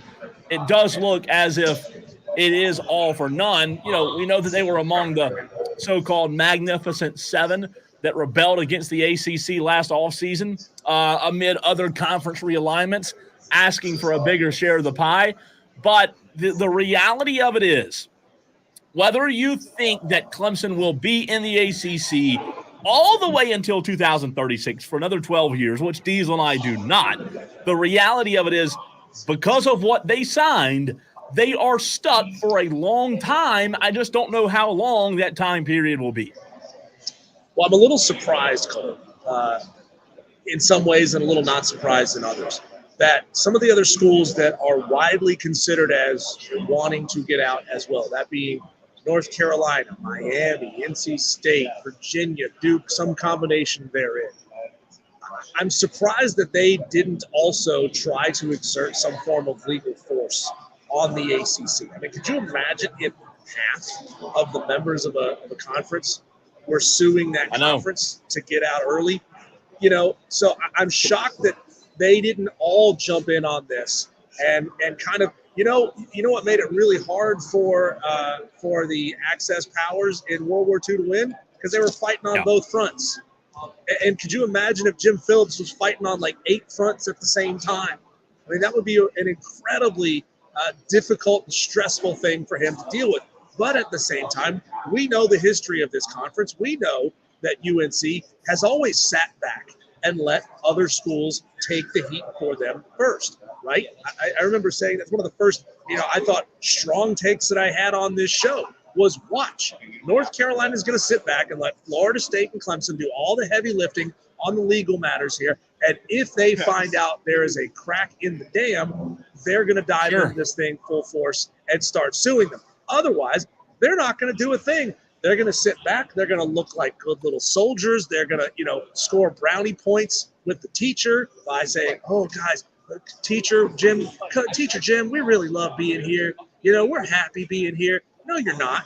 You want out just like everybody else. You're just too much of a pansy to actually file the lawsuit and help out your brothers in Clemson. But, Diesel, it's fascinating because I agree with you, but one could argue, hey, while North Carolina State and North Carolina and the other guys are sitting back, one could argue that it was smarter for them to do that because Clemson and Florida State should know, hey, when you go to war, make sure you have enough evidence to do exactly what you just said and crack the dam. Well, the problem is Clemson and Florida State, knock on wood, as it looks right now, do not have near any enough, I don't want to call it evidence, but enough power, ammo. They don't have near enough ammo to crack the dam. So while I agree with you that those guys, those little guys, NC State, Wake Forest, they allowed Clemson and Florida State to do the heavy lifting. Well, who looks like an idiot right now? It looks like Clemson and it looks like Florida State, if we're just being honest, because as Jim Phillips said on Monday when we heard him, he's disappointed with them. And there's no way out. And now all of a sudden they do look like two big doofuses. Yeah, and the ACC is in a really tough spot, right? They could say, hey, Clemson and Florida State, we're willing to let you go, but it's going to cost you a ton of money. And they could put a whole lot of money in the coffers for attracting whoever it may be that they want to use to backfill. The problem is, once you offer Clemson and Florida State an actual financial term, say, hey, it's going to cost you $300 million to get out of this conference, then guess what? North Carolina says, we got that kind of change. NC State says, we got that kind of change. Virginia says, we got it. Let's go. Let's all put our money in the pot here, and let's get out of here. And then at the end of the day, who are they going to get, right? Who is the ACC going to get that keeps the profile anywhere near where it is? I'm just thinking, like, they're not going to be able to siphon off a Big 12 team that's making more money than them. They're not going to be able to siphon off. They're not going to be able to bring Maryland back into the fold. I'm just thinking geographically what makes sense here. Maryland back in the fold, maybe West Virginia being brought in. I mean, a lot of people have argued for a long time, we don't want those rednecks from West Virginia, these mountain men. We don't want them in our conference. They're a decent football program, right? You could do a lot worse than that, but they're making more money where they are. There's no reason for them whatsoever, unless you could say, hey, Maryland, you come back in, we're going to give all of Virginia's $300 million to you. And then that's going to keep you financially whole for a long time until we get the financial profile of this conference back to where it needs to be. Clemson and Florida State, Diesel, both filed lawsuit against the ACC. I initially thought that, man, maybe this is the end. Maybe Clemson and Florida State are getting out, and maybe the ACC, as we talked about on Monday, maybe it's a dying conference a lot quicker than we realize. The only thing that I would now push back on and hesitate myself is the entire fact of, if two teams in the conference, if you were to pick two teams that had the ammo and the power to get out, you and I would both say it's Clemson and it's Florida State. Well, if those teams go to battle, those two go to battle with the ACC, and they can't get out, the only thing that I can think of is, okay, maybe in 2036, which is, again, 12 years from now, maybe the ACC does stick around until 2036, which seems unlikely. But, Diesel, right now, if we look 12 years down the road, what's going to stop this conference from the next 12 years from actually sustaining itself enough to be relevant and to be a conference? Yeah, I mean, you have to look at this and say 2036, 12 years from right now, this conference will officially die. if not before, it's going to happen on that date. Now, Jim Phillips has a monumental task in front of him to somehow find $30 million times the number of schools that are in this conference, 16 teams, 30 million times 16 every year to maybe keep some of these schools around. Like, it's all down to money, right? The reason Florida State and Clemson want out of this conference is they're not making as much money as SEC and Big Ten and Big 12 schools. If they could find that money, I guarantee you it would cool a lot of these hot heads that say we really want out. Which, by the way, is $480 million, almost half a billion. I mean, it's a lot of money. So, and I've brought this up before. I'm just blown away that with the conversation that we've heard coming out of Brett Yormark in the Big 12, saying, "Hey, we're looking at private equity, we're looking at naming rights for the conference, we're looking at putting logos on the field." We have heard nothing about that out of Jim Phillips. We have heard not a word. Like, there's no talk of, hey, let's revive Jefferson Pilot and put their logo on the field. That's a logo that a lot of our fans are familiar with. We can scrape together a couple of bones from Jefferson Pilot and have them sponsoring this conference, but nothing. I mean, Jim Phillips knows what it's going to take, and he just won't do it. The other big shocker here, Cole, and I think this is the reality check for Clemson, for Florida State, and their respective fans, is they thought that when they said we want out of this conference, that everyone was going to trip over themselves to bring them in. They thought there's no way with our national championships, our brand, and our sex appeal that the SEC choice number one, the Big Ten choice number two, wouldn't be fawning over themselves to throw millions of dollars. Yeah, we'll cover your exit fee out of the ACC. We got you. You're so good looking. We got to have you in our conference. And that should be a reality check for a lot of Clemson. Without a doubt. And I do want to go to something that just happened just a few moments ago, Diesel. Chapel Fowler of the state newspaper, who we've had on the show, asked Jim Phillips that exact question. Excuse me, not Jim Phillips, Dave Clawson. They're talking to Wake Forest now. So Wake Forest at the podium, Wake Forest head coach Dave Clawson was asked about the lawsuits with Clemson and Florida State. Here's what Dave Clawson, the Wake Forest coach, literally just said a few minutes ago. I think anything the ACC can do as a conference to encourage investment in football would probably be a wise move for them. And so whether that's in creating success initiatives, that there is an investment benefit to invest in football, that's creating some type of standard for revenue sharing that goes to football players. Clearly, right now in the business of college athletics, football is the driver. And again, anything the ACC can do to encourage investment in football, I think will help the long-term viability of the conference. That is Dave Clawson, the Wake Forest football coach. Again, end quote, anything the ACC can do to encourage investment in football, I think will help the long-term viability of the conference. Diesel, I love it. I love it. So we've seen a lot of movement in the commissioner role of the Big Ten over the past 10 years. I think they've had 3 different commissioners in the past 10 years. Why is there no conversation about removing Jim Phillips? Jim Phillips is the idiot that let this thing fall apart. Yeah. Right? He is the moron who never once thought, hey, maybe I should turn over the couch cushions and see if there's any more money under there, because that's what's going to keep my member institutions happy. I mean, he just, I mean, I understand that he had this thing in his back pocket called a grant of rights that said no matter what you do, you can't get out. But it's like it never even occurred to him. Maybe we should generate some more revenue and keep our. I agree with happy. you. Like, how can that be? That to me is just flat out negligence at this point. How could he let that happen?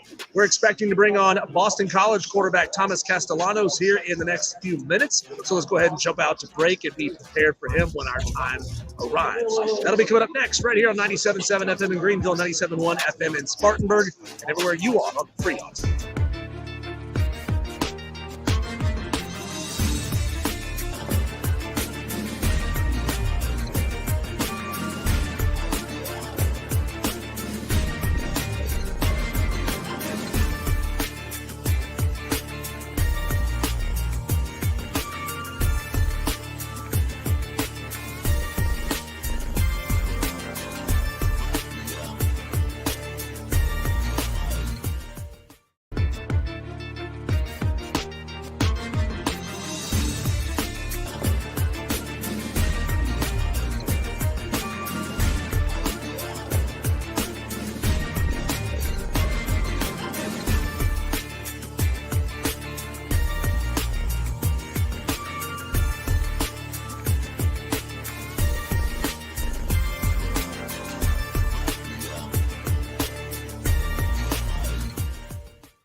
Fan phone. This is Wire to Wire with Diesel and Cole Bryson on the Fan Upstate.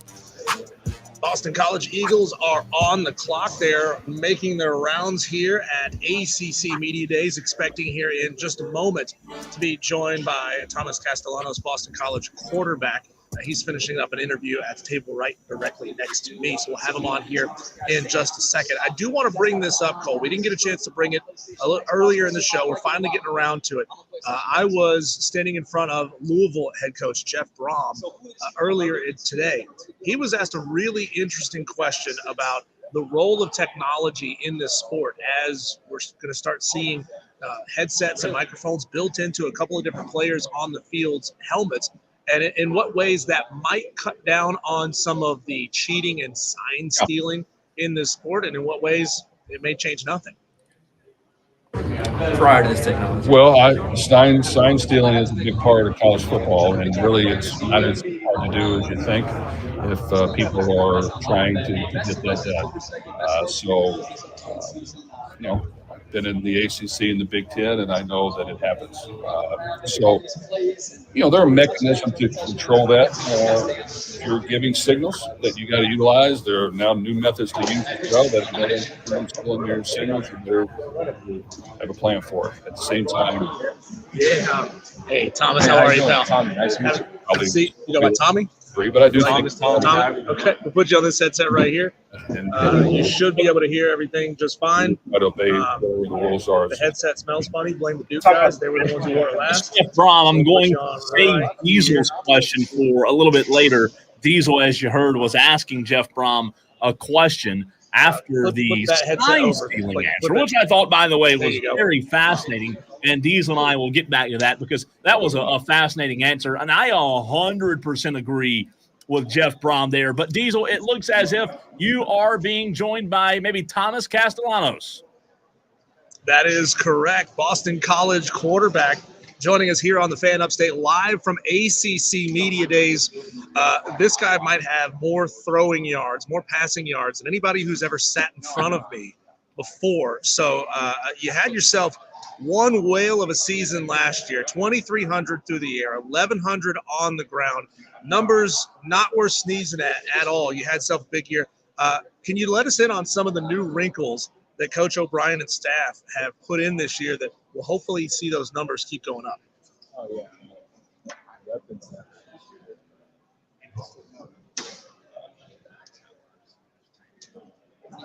Just the scheme. See what I'm doing. Slinging around.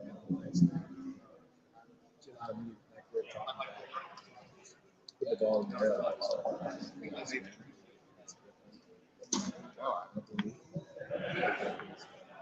Like you got to see a lot of benefits.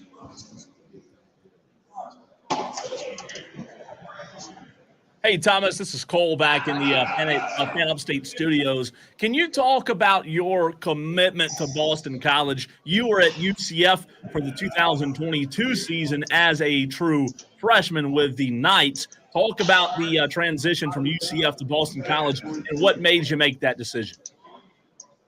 It was a big change for me. But I love UCF, man. Can't talk about it. I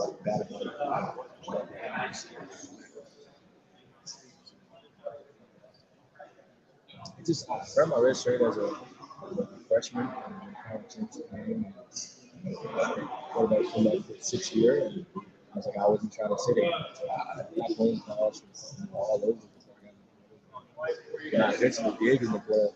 I was a little scared. I was like, I really not going to be how's this gonna work? So I prayed and took a shot and I bettered myself. And I got in there, and everybody in the country was calling me. But I chose Boston College because Coach Wire was from UCF after the chief coach. When I was a freshman,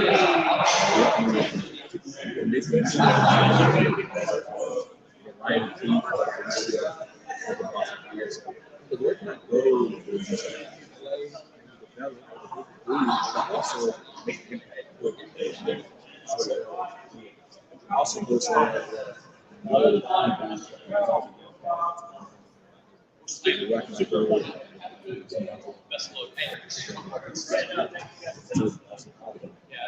Can you tell me about your decision to stay at Boston College? You had a great year there last year.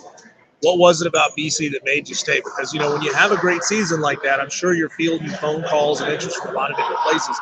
What about BC made you say, all right, I've chosen this place once, I'm going to choose it again?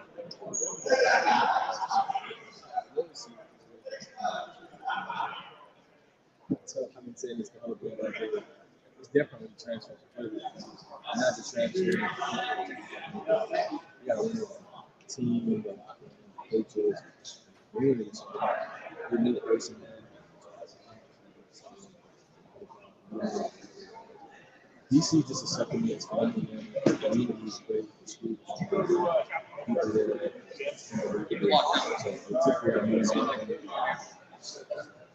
Hey, Thomas, my last question for you, buddy. How much of a factor was NIL in your move to Boston College? It was very little. I would say that. I wouldn't make that a factor if I would have been a sit up something. It was crazy. But, not really much. I've never been another guy sharing a big school. It's all about make a name for myself.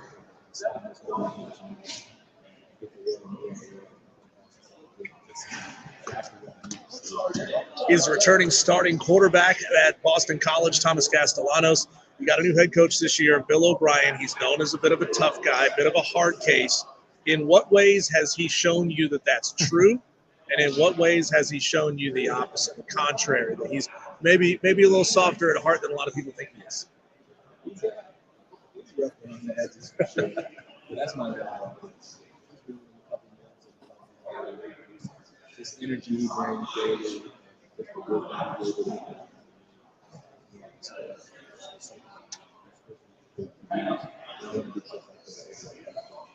I just been taking everything he takes from him, soaking it all up, bring him to that character. He's one of those coaches, man. You got to he looks in your eyes, man. It's crazy. You just smile.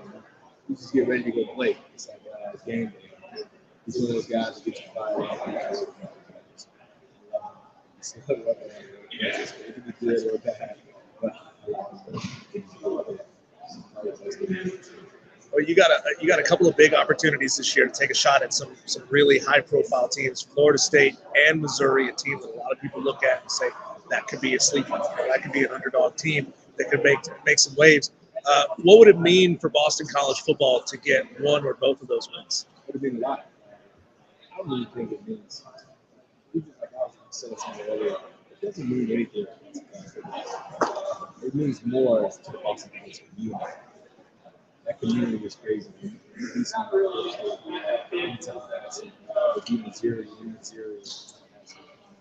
Boston College, it feels different. And to those people,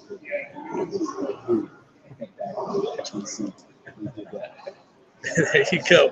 Appreciate your time, man. Really excited to see you for another season. Go out there. You hit 3,000. Why don't you go out there and hit 4,000 for us this year, man? We appreciate that. Yeah. Thank you, sir. That is Thomas Castellanos, Boston College quarterback here from Radio Row at ACC Media Days. It's time, Diesel. I don't know if you've looked at your watch lately, but it's almost time to fight. 5 o'clock fight next.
Upstate.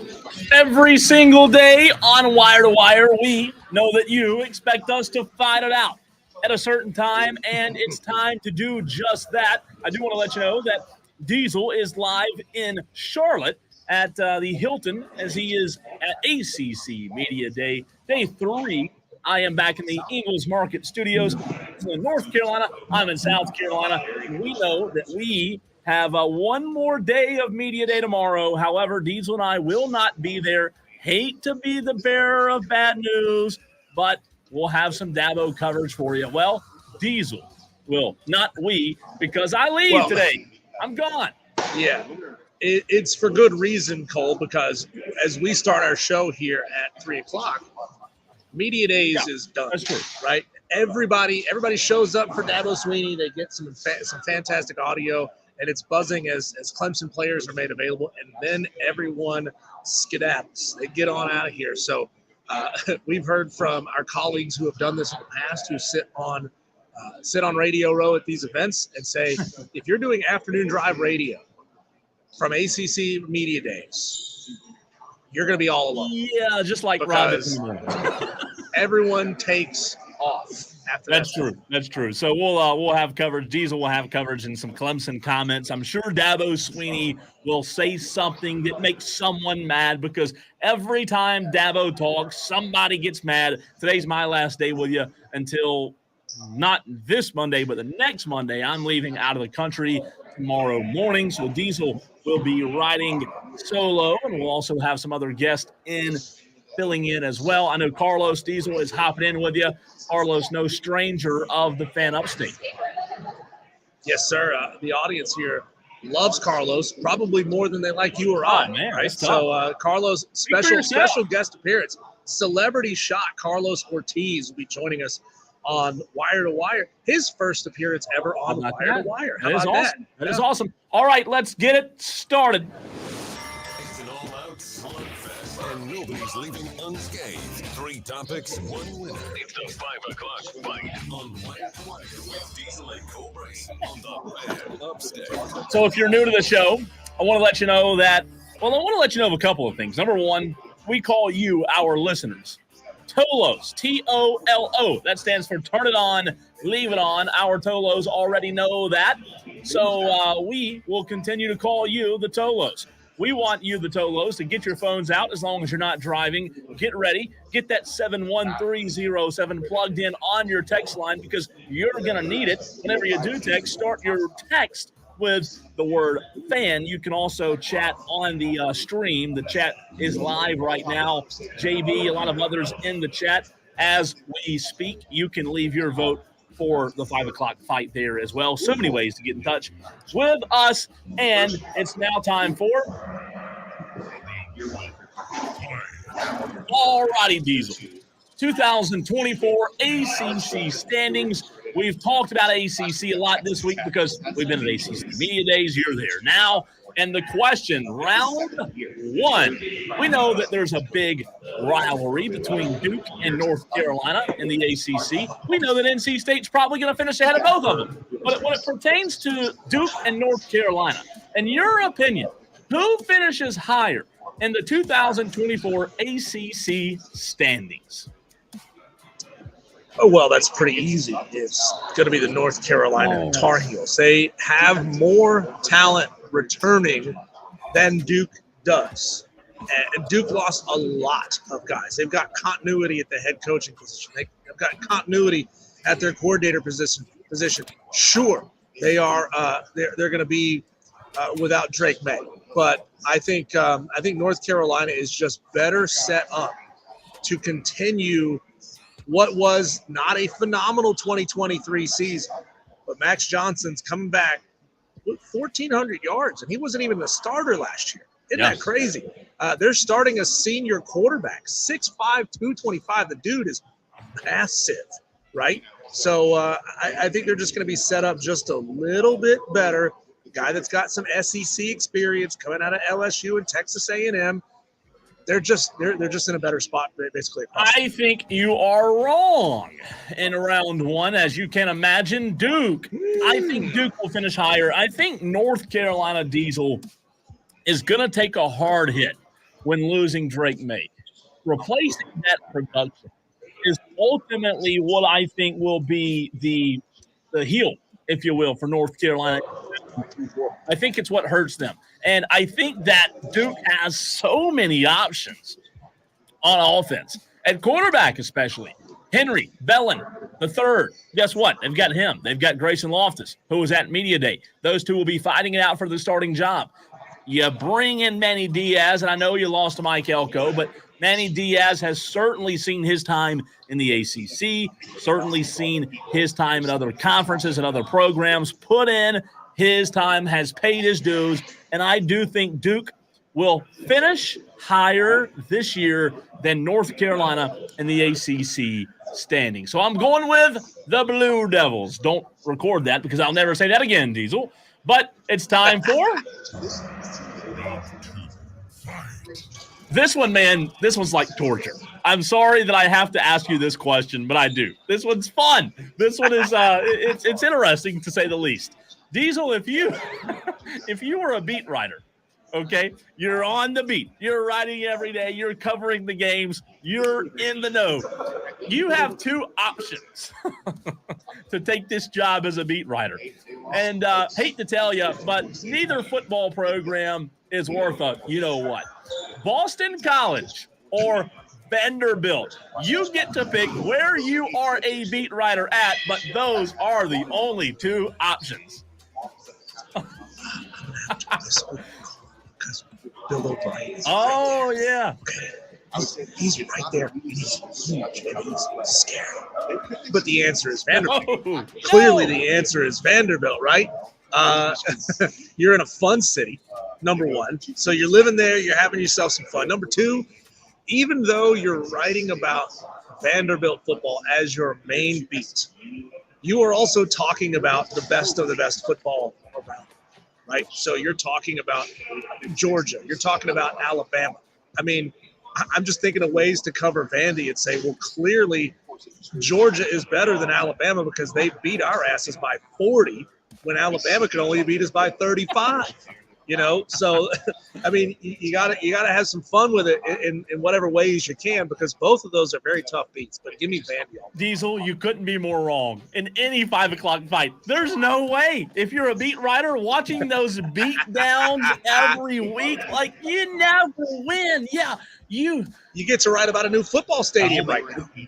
Maybe if it gets completed. What are you gonna do? Write about beating FAU or What are they going to do? Build the support structure? That's what I'm saying. It's Vanderbilt. They might not have a stadium. It may be a half stadium, right? So, no, the correct answer here is definitely Boston College. Look, I understand living in Nashville. I understand getting to see quality opponents in the SEC. I get all of that. But I want to at least see some W's, some wins. And I feel like at Boston College, you would actually get to see, 5 or 6, maybe 7 wins a year. You see some good talent come through that goes to the NFL. You have a good coach like Bill O'Brien now. So I will choose Boston gladly, and you may even develop the Boston accent while you're there. How about that, Diesel? Well, we know our coworker, Stoneman, who was with us on Monday, he has completely lost his British accent. He is as Cockney as it gets, but he's completely lost it. So I wonder how long it would take living in Boston, me being now a 40-year-old man, moving there today. How long would it take me to start picking up those little things that even my family would start to say, you sound like I don't think it takes long. No. Really? No. There's so much of it. Well, I think it would be easier for me. I think I would pick it up faster than you, because you have to undo this Spartanburg County drawl.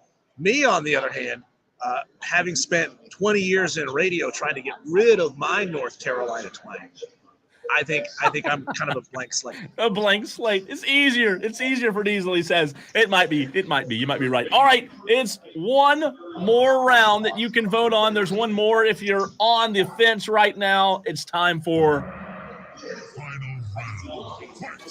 Diesel. You put this one on the rundown. The perfect steak temperature. Now, you're asking, are we over, under, or pushing on medium rare, correct? Okay. Yes.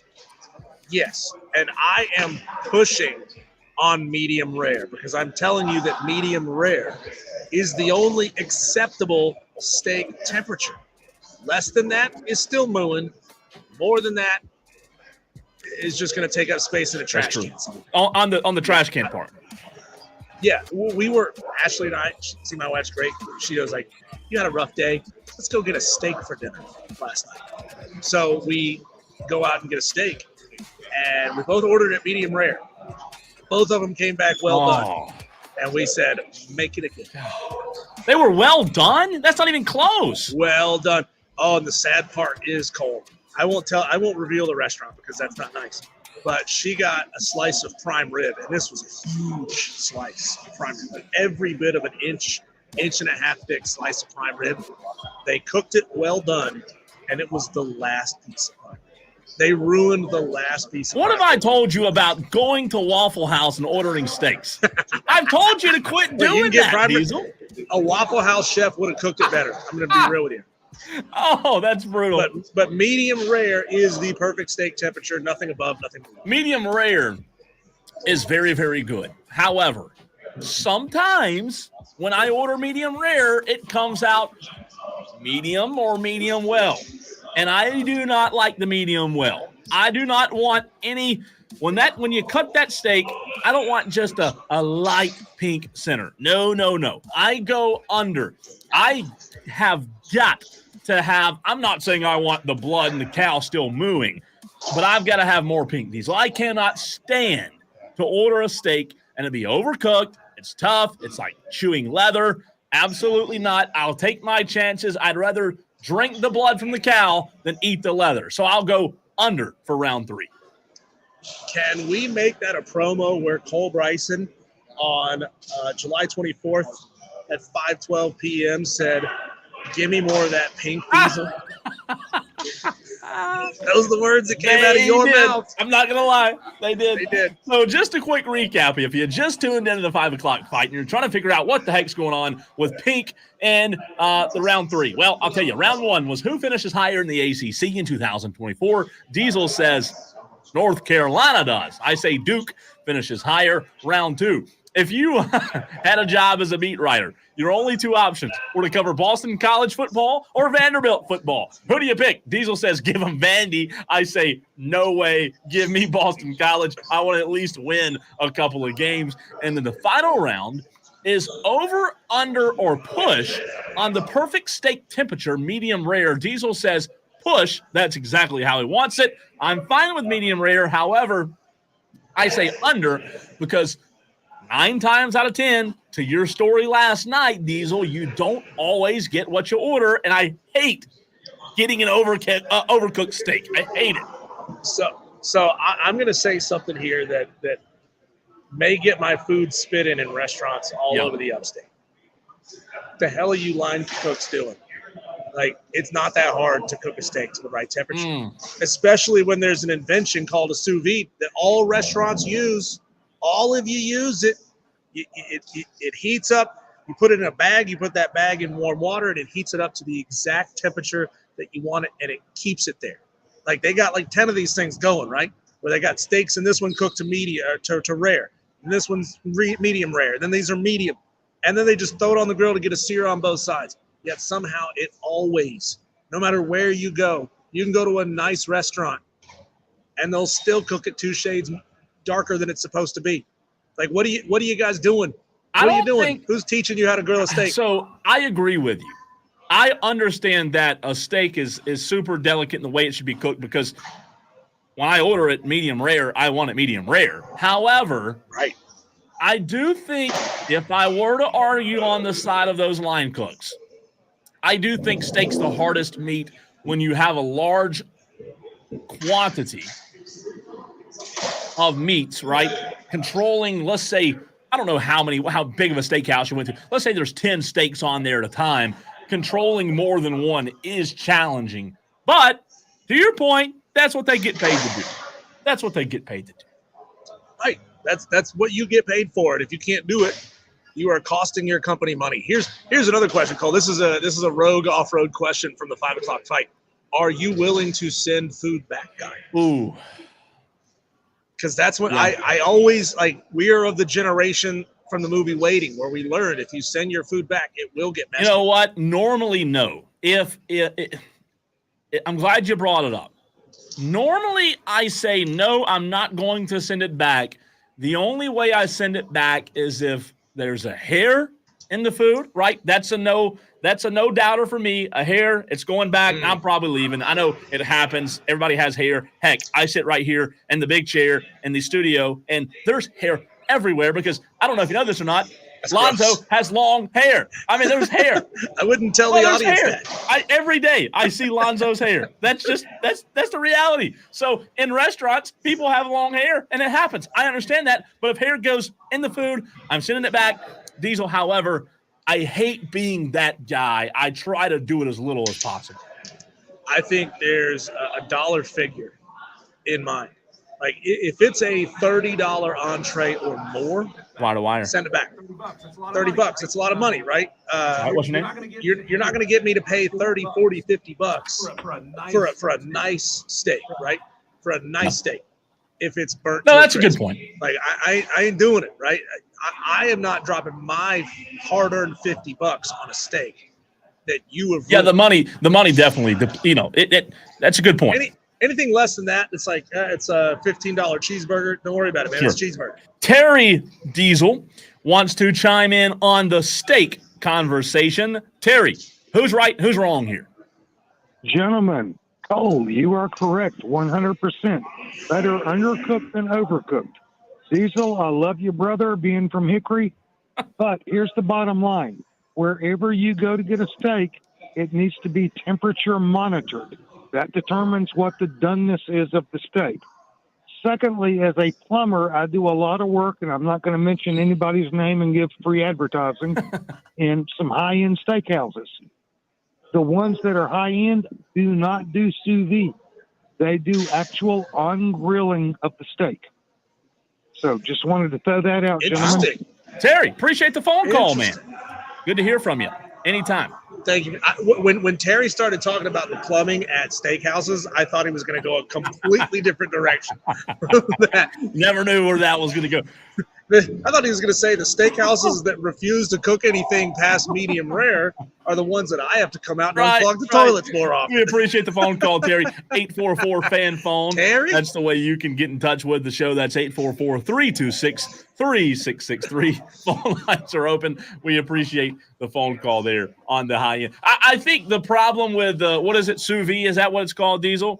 I think it's probably very time-consuming to do that, right? I don't know if that's the reason a lot of people don't do it. Well, when you do a lot of meal prep, when you're prepping a lot of steaks, you're a restaurant, you've got a prediction that you're going to sell 30 steaks tonight. Then you go ahead and you start bringing your steaks up to temperature in the sous vide before you put it on the grill. That way they're all cooked. So you've got one bucket that's making rare steaks, the next bucket's making medium rare steaks, and on up the line. Now you can always throw a rare steak on the grill longer and get it up to medium well, or if that's what the customer wants. I mean, they should be thrown out on the street if that's what they want, but you can still do that, but you can't undo a medium well steak. And I know you have it on the rundown, Diesel. You were getting a guest earlier when I had this audio going. I did get the technology answer from Jeff Brom, and I have some comments on that. It's a very interesting answer, but I did not get to your question. Yeah, so I don't know where you have this exactly cued to, but I was asking him, as we're seeing so many more players transfer, a lot of these guys are having to learn and display that they can adapt much more quickly. We talked about last year, for example, the reason why Michigan was so good is because all these players had bought it and they all stuck around for so long and they all knew each other so well.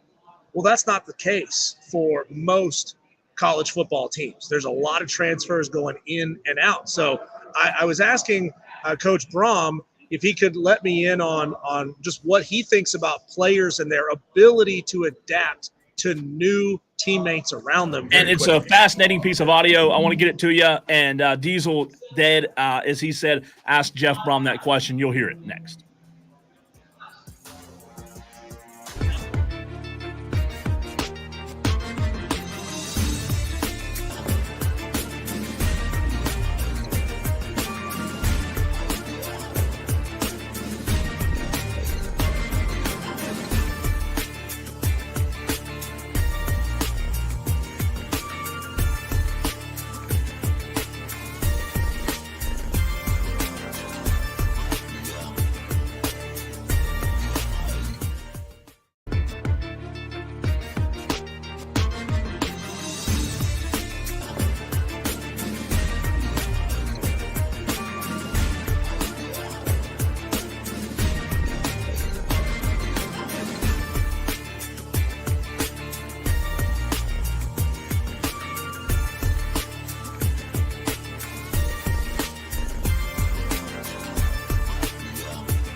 71307. Keyword fan. And connect with Diesel and Cole Bryson on Wire to Wire. This is the Fan Upstate.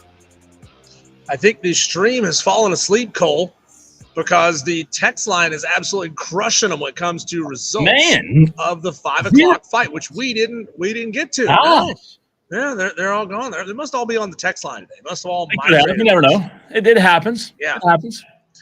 So we got a lot of different messages to get to that we also didn't get to earlier in the show. Texter said Manny should have kept Kevin Johns as his OC. We'll have to dig into that. Don't know much about Kevin Johns as an OC.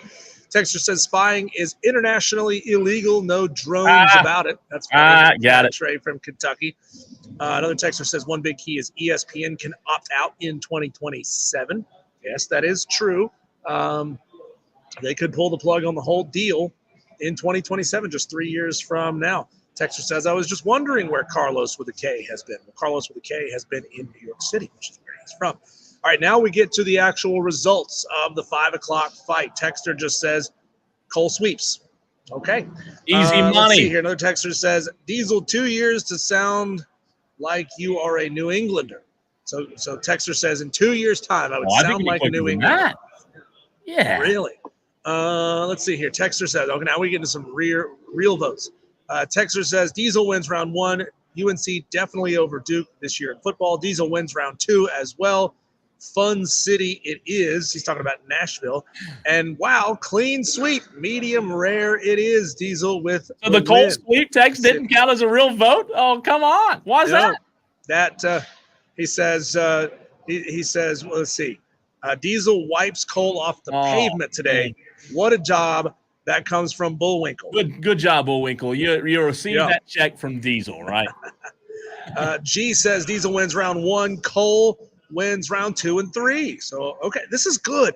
This is what I want. I want our 5 o'clock fights kind of split, 50-50 on the overall results. Al Baby says Diesel wins round 1 and 3. Alan S. Diesel clean sweep. No, how about that? No. Yeah, it does. Yeah, it does. Let's see. Cole 2, Diesel 3. 1. So this texture doesn't make any sense. It says 1, Cole 2, Diesel, Nash Vegas over Boston 3. I think it means I'm a little confused. 1 Cole, 2 Diesel, 3 no 1 medium. no 1 medium. Round 3. Okay. Well, so nobody, all that and nobody won. It was a womp. A draw. Corn Chip says this is a tough one, but I think I have to go with Diesel for the win for round 1 and 3. Chip. All right. It says medium rare is the perfect temperature. How about that? Medium rare. Listen, just so people know, medium rare is what I order. I love medium rare. However, if you have to go over, under, or push, Diesel chose push, and there's no way I'd go over. I don't want anything more than a medium rare, so you got to go under in that situation. Hey, there's a lot of people who love still mooing steaks, right? They want to see the marks from where the jockey was hitting it, so they want it rare. And I thought maybe if you're a rare kind of guy that you could sell me on rare, but I can't. I've tried eating. I do every now and then. Every now and then I do. No, it would have to be a really good cut of meat. No, I get it. Really good. So, Diesel, if you're ready, I have the Jeff Brom audio. Sorry about that. Yeah, let's do this. Do we want to hear the whole thing again, or just his answer to my question? Okay, so here's 2 questions. The second question is mine, but the question that you're just going to hear the answer to, but not the setup. He was asked about the communication devices that are coming to college football this year, much in the way that NFL did. They're going to allow players on the field to have communication devices in their helmets, and he was asked if he thought that may cut down on some of the sign stealing and cheating in college football this year. Prior to this technology? Well, sign stealing is a big part of college football, and really it's not as hard to do as you think if people are trying to get that done. Been in the ACC and the Big Ten, and I know that it happens. There are mechanisms to control that. If you're giving signals that you got to utilize, there are now new methods to use as well. That if you don't want someone stealing your signals, you better have a plan for it. At the same time, The ability to steal signals will still be there to a certain degree, but I do think there are elements now that can help alleviate that. Just hope that whatever the rules are, You talk about the transfers and their ability to gel quickly, especially when you juxtapose that with Michigan, was a very old team that had played a lot of snaps together last year. The ability of new guys to kind of learn a new system quickly and play with new guys very quickly. Well, the transfer portal is alive and well, and there's a whole lot going on. And if you want to improve your team and you don't have a lot of veterans coming back, you do whatever you can to improve your team. I think, you got to be a little bit selective about guys you bring in. It just can't be the best players you can find. You got to make sure that it's a good fit and that the guys want to be there and that you understand why they're coming. And for us, getting veterans with 1 year left, we're great with. If they have 2 years, that's great. But, a lot of times those guys come with a purpose. They want to excel and play at a high level. They're willing to do whatever it takes to help the team win. A lot of your veteran players on the team that have been there the year before, to be quite honest with you, they want the best players around them to help them win. So it's about building your team to help everyone have great success. For us, I can't speak for others, our guys have gelled together very well. They get along a great deal, and that transition has been pretty smooth as long as you invest the time and you spend time being around your players and making sure they get to know the other players as well. What did you see from Tyler? So there you go. That was Jeff Brom, head coach of the Louisville Cardinals. Appreciate him being here today. Obviously, they were here kind of doing their thing before we got set up here, Cole. So we didn't get the opportunity to sit down on Radio Row with the Louisville players, but I was able to get up there before we got started here and have a little FaceTime there with Jeff Brom. And he fielded some really interesting questions. He's a really intelligent head coach, and congratulations to Louisville. It seems like he is. I'll tell you this, on the sign stealing answer, I think he's exactly right. I don't want to go into I don't want to go into this too deep, Diesel, but there have been ACC coaches and coordinators here in this state that have prided themselves on the ability to steal signs for a very long time. I've talked to people at Clemson, and I have been told that it happened. Listen, I'm not saying it's the reason any team was good or any coordinator was good. Don't put words in my mouth and don't hear me wrong. But if you think, Diesel, that Brent Venables was a good coordinator that never stole signs, how dare Brent Venables do that? You're dead wrong, because I'm telling you, it happens, and it happens a lot more than you think it does. It's part of it. Coaches spend time, Diesel, during the week studying how to steal signs better. It happens. I've been told it, and it's just part of it. He's exactly right. Hopefully this technology does cut it down. Look, I have no problem with sign stealing if you do it in the old-fashioned way, right? If you can look across the sideline and the opposing coordinators tip their hand in some way that gives it away in an hour and hour and a half, 2 hours that you're actually out on the field across from one another.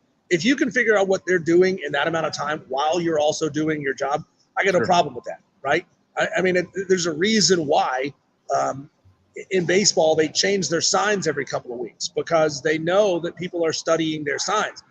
And, so if you're just looking across the way and reading somebody's lips and you can tell what it is they're going to do, well, that's their fault for not disguising what it is they're doing and being more creative with how they get plays in. So sign stealing like that is not a problem. I don't have any problem with that whatsoever. Now, when you get to the level of using technology in a way to cheat, that's different, right? So I got a problem with that. But this will cut it down a little bit. Certain position groups will still have to use old-fashioned hand signals. So some of those things, some of that information will still get tipped off. Otherwise, I mean, the only sad part is now we're not going to get to see those big, goofy, sandwich board signs held up with Wendy's logo, a picture. Yeah, a Wendy's logo in the top left corner, a softball in the bottom right corner. What does it all mean? We're not going to have to try to decipher hieroglyphs on the sidelines anymore. I think that's sad because that was a it fun is. element of It the game. is. It's fun being at the games, and then as you're watching on TV, seeing those behind the coaches. I agree with you. It's like, well, I get that reference. I remember what episode of SpongeBob that was Yeah, from. I know the play call. Yeah. I know what they're going to call now because they have Yeah. these signs. And then to your question, Diesel, I think to your point, he is a very intelligent coach, and he speaks as if he is.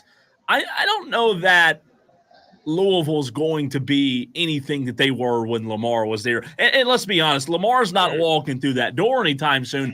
But when I hear him talk, he does know, number one, how to speak to the media in order to sell his program, because I heard a little bit more from him earlier today. He's a fiery guy.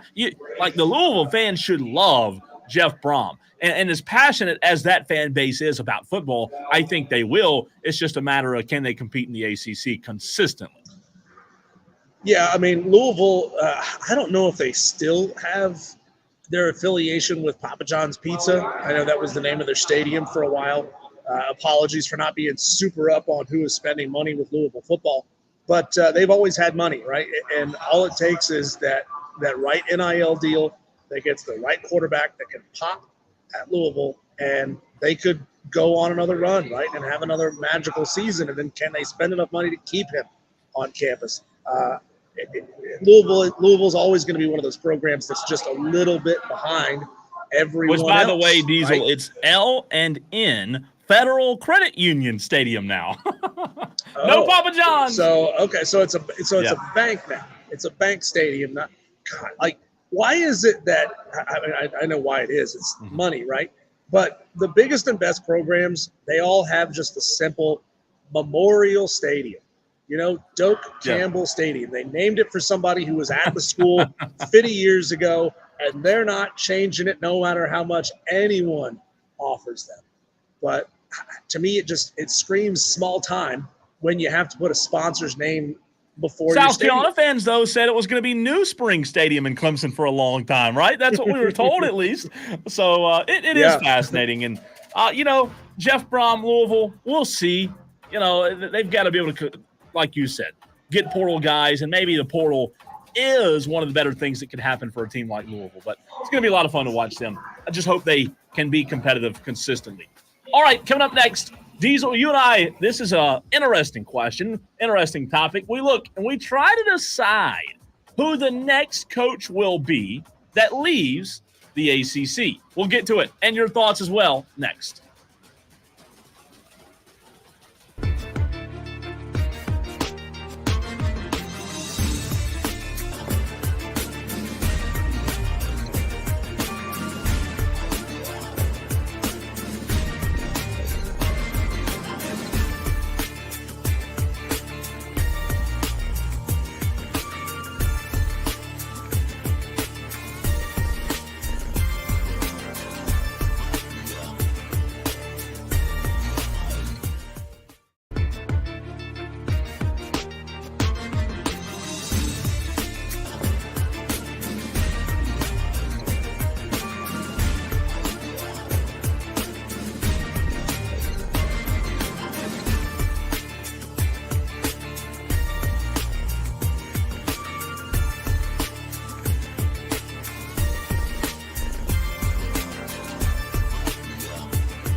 Final segment of hour number 3. I want to get to some Tyreek Hill audio here in just a moment. Want to let you know that Diesel is live at ACC Media Days. He had to step away, and he will be back momentarily. So Cole Bryson, holding it down at the Ingles Market Studios here in Greenville. Appreciate you being a part of the program. You know what's interesting? We have forgotten, with ACC Media Days going on this week, we have completely forgotten that there's another Media Day going on this week that probably is a lot bigger than the one we're talking about. And what is that?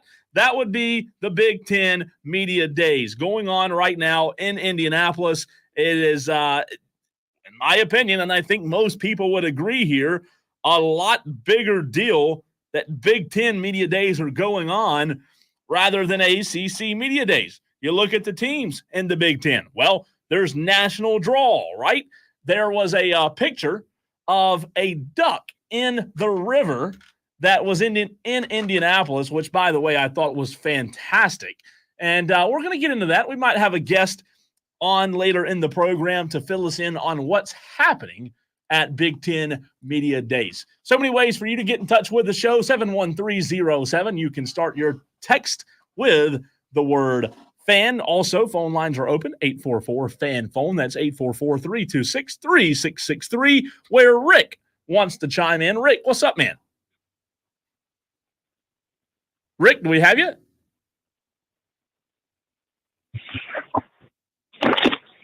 Rick, can you hear us, man? Hello, can you hear me now?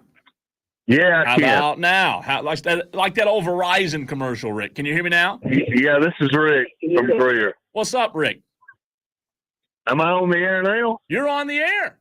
Oh, my God. I love it. I love it. Yeah, man, we don't play any games around here. I know. You and Diesel do play games every once in a while, but that's okay. What's up, man? I want to talk about three things. All right, floor is First yours. of all, what's wrong with the Braves? The Braves lost the first game of a doubleheader. What's wrong with the Braves? Rick, that is a question that we could probably spend an entire hour on. It's a great question. You know, it's fascinating. It's a bleep show right now in Atlanta. I tweeted out today, when you look at their lineup right now, you just laugh. Kelnick, Everybody's Alvarez. hurt. Yeah, Ozuna, Olsen, Duvall, Rosario, Murphy. Okay. Zach, I mean, Maybe they'll get back. Yeah, but number two. But Rick, real quick on that point, when they were healthy early in the year, they still weren't hitting the ball. I don't know what's wrong with them. I went to 2 of the games. I'm not going back. Okay. Okay. They lost my interest. Okay. I'm with Number you. 2, you and Diesel know about my cockroach racing. They closed it down. You're kidding me. The cops closed it down. There's no way this is true. It's true. They closed. Do you know what I do now?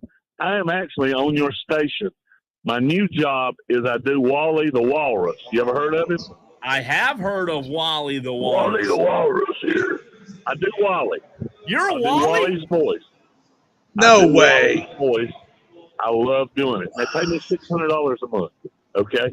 So I got a new job. Thank y'all. And number 3. $600 a month. You said thank us as if we had something to do with it. Does that mean we get a commission? Yeah, I believe I'll bring you a pizza or something. Yes. Okay? How All about a Whatever. medium rare steak? There you Number go. 3. That's a delicious commission. Number 3. How can you be Tolos when toe is T-O-W and low is L-O-W? That's Toulouse. How do you get a Tolo? Now, I went through the 6th grade. How do you get Tolos out of T-O? T-O-L-O. Turn on, leave on. Tolo. Yeah, but Tolo is T-O-W. Low is L-O-W. Where's the W in there? I don't get it. Rick, listen, I understand that you're upset about the Tolo, but look, I'm more upset. I don't know. Diesel, so here's the situation. Diesel just put his headset back on. He's at ACC Media Day. Diesel, I don't know if you heard this or not. Breaking news on the Fan Upstate. The cops, the police, the men in blue have shut down the cockroach racing in Sugar Tit. For good too. Why? They came in. No. And we got fined. Well, how did they hear about it? They planted somebody. And they planted Did you check somebody. the cockroaches for bugs? They planted a girl, and I just didn't check her very well, and she was a cop. That burned women. Where do you think she was hiding the camera? I have no earthly idea. I don't even want to guess on that, okay? But every time you hear the Wally the Walrus, you'll know it's me now because I do the voice for Wally. Well, congratulations. Thank you. That's awesome. You got, but the Tolo, you got to add that W in there somewhere. T-O is 2. Okay, thank you very much. That's Rick. What a call. Anytime Rick calls, I know, Diesel, just burn the segment. Whatever you had planned, burn it because Rick, whatever he says is going to be better. Well, maybe it's the fact that we've been running a promo for the past 3 weeks saying they do cockroach races every Saturday night. That just shows, Cole, that the 5-0 is the buzz is listening to our show. Is that not unbelievable? I mean, are we to blame for the cockroach racing being shut down? I hope not. I'd feel terrible. Well, so Rick, do us a favor. It is incumbent upon you because now it is your duty as an American to restart cockroach racing in the upstate. But it is also your duty to keep it quiet and keep it secret. Yep, and here's the deal. If you redo it, if you start it back up, Diesel and I, we won't make a promo of it. I will 100% be there. If I know I'm going to illegal cockroach racing, now I really How did this happen? Oh, I'm just devastated. I'm so upset it's not even funny. It's so devastating. But Diesel, I know that we have Tyreek Hill audio to get to. We'll get to that in the next segment, as well as a live drop-in from Patrick Murphy of Buck Nuts 247, which, by the way, is the best publication name ever, right? It's a real publication. He is at Big Ten Media Days. He's been there all week. We'll talk to him for a few minutes next.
We know the ACC Media Days are going on. We were there on Monday. Diesel's there right now. And that, obviously, in this part of the country, is what's being talked about more than anything else. But FYI, ACC Media Days are not the only media days happening this week. One more day of Big Ten Media Days tomorrow as we bring in someone who has been there, Patrick Murphy, Ohio State beat writer for Bucknuts 247 of 247 Sports. Patrick, I said before we brought you on, there's no publication in America that has a better name than Bucknuts 247. What's up, man? I'm doing well. Thanks for having me on. Yeah, it's a funny one. We actually, before Ohio State played Utah in the Rose Bowl years ago, Kyle Whittingham, one of my coworkers, asked a question, and he paused. He goes, "Did he just say Bucknuts?" And that got a good chuckle from the crowd. So good name for sure. Joined live on the line by Patrick Murphy of Bucknuts 247. Patrick, I'm here live at ACC Media Days right now, and if you don't hear a whole lot of din around me, it's because, well, things have gotten very, very quiet. And, you know, as we're watching what's happening with the ACC, with its membership in flux, a lot of new teams coming in, some teams wanting out, we're kind of noticing a very different vibe at ACC Media Days. It's very subdued. It's almost a little bit nervous. Can you contrast that with the vibe at Big Ten Media Days, which I assume is buck wild? Yes, it has been rather interesting to, the new 4 teams coming in. We've talked with 2 of them today, USC and UCLA were both made available. And I was sitting there as Lincoln Riley walks onto the stage and playing the USC fight song, USC logos all up on the screen. And it's like, this just doesn't compute yet. It just didn't make sense to me that USC is now a member of the Big Ten. I know we've been talking about it for a while now. I'll probably feel the same tomorrow when Oregon and Washington walk out there. But there's a ton of excitement about it. I think people are very intrigued to see what it's going to be like to have the West Coast teams come east and East Coast teams go out west, Midwest as well. What it's going to be like to see some of those teams play in different stadiums, different weather. Look, we'll get used to this eventually, right? We got used to Penn State being in the Big Ten a while back, Nebraska obviously as well. I mean, we've been going through expansion and changing of conferences for a while, but it is in the moment a little strange just to see these schools that we've known so long being in the Pac-10, Pac-12 to now be at Big Ten Media Days for sure. What would you say has been the most surprising thing that you've heard so far? I mean, I know that the Big Ten Media Day, unlike the ACC, doesn't have the commissioner up there at the podium bashing Florida State and Clemson, but what would you say has caught your attention thus far in these first 3 days? Well, the strangest thing was UCLA head coach Deshaun Foster's introductory comments at his time at the podium. He just kind of came out and said that UCLA is in Los Angeles with USC, and then he was ready to take questions. And it was almost like he forgot what he was going to say and just had to improvise very quickly. He's a first-year head coach, so that was strange. I think, the thing from my perspective covering Ohio State has been the reaction of other people I've talked to about Ohio State. The Buckeyes have been pretty clear with the number of guys they have returning that this is kind of a national championship or bust type season. But to hear other people talk about them in that light and refer to the talent level and what the expectations are in other parts of the country has been really interesting. I am very interested to hear from Oregon and their contingent tomorrow. That would be the other team, I think, in the Big Ten that people are really excited about. Obviously, Michigan as well. But I won't say that there's like one thing that's really stood out. It's just been, the general excitement of football being back and kind of the newness of this conference that we just talked about. Patrick Murphy, Bucknuts 247 on the Fan Upstate with us. I want to ask you a question and get your perspective. I asked this of Jeff Brom, I know a guy you're familiar with from his time in the Big Ten. I asked him about players gelling and sort of picking up concepts extremely quickly in the transfer portal era, and the question is what's happened with these players to be able to pick this thing up very, very quickly. I mean, I know they're good athletes, and that's not in question, but just their ability to gel as teammates quickly, especially when you juxtapose that with the narrative surrounding Michigan and their title run last year. And they would say, oh, this is a very old team. They've all been together for a long time. There's just so much chemistry within this group. Well, a lot of schools, they don't have that chemistry because it's all new players constantly siphoning through. Like, what is it about the player makeup that makes them able to adjust so quickly to new quarterbacks, new routes, new everything? Yeah, well, I think on a personal level, I think these kids are growing up in the social media era, right? So much of what they do is direct messages on Instagram or whatever it may be. And so I think a lot of these kids already have a relationship. Maybe it's not the relationship that you or I would think about in terms of actually, seeing a person on a day-to-day basis, but they are connected through social media, through the internet, those type of things. So I think that helps in terms of building those relationships. And then I think on the field, a lot of it is just the level in which a lot of these high school kids are playing. And I think you're seeing more and more freshmen come to colleges ready to go. And, maybe they don't get on the field, but they probably could if needed. And so then if you're moving schools, you probably played in some different schemes. You played in some sophisticated teams. And I think that all helps just make it easier for that transition that you're talking about. But I've certainly noticed that as well. And I think we're only going to see more and more of that as we get further into this NIL transfer portal era. Patrick Murphy of Bucknuts 247 joining us right here on the Fan Upstate. Patrick, you cover Ohio State, and, we haven't had an Ohio State guest on this show. We started back in March or so. What's been the overarching theme response from Ohio State fans now that they've had 4, 5, 6 months to sleep on it and chew on it, that they don't have to worry about that old pesky Harbaugh anymore? Yeah, I think people are still upset with how the Harbaugh era ended, and by that I mean the fact that he walked out the winner, not only winning 3 straight Big Ten titles and 3 straight games against Ohio State, but he lifted that national championship trophy that Ohio State hasn't been able to get to since 2014. So I think there's certainly some resentment in terms of that, but I also think that they have accepted that he is gone now, and it'll be interesting to see what Sharon Moore does in terms of leading that program forward. Obviously, they're going to look very different this year than they did a year ago in terms of the personnel, especially on the offensive side of the ball. But, yeah, Buckeye fans were not disappointed to see Jim Harbaugh go, which is quite a different tune than it was 4 or 5 years ago when Jim Harbaugh couldn't beat Ohio State.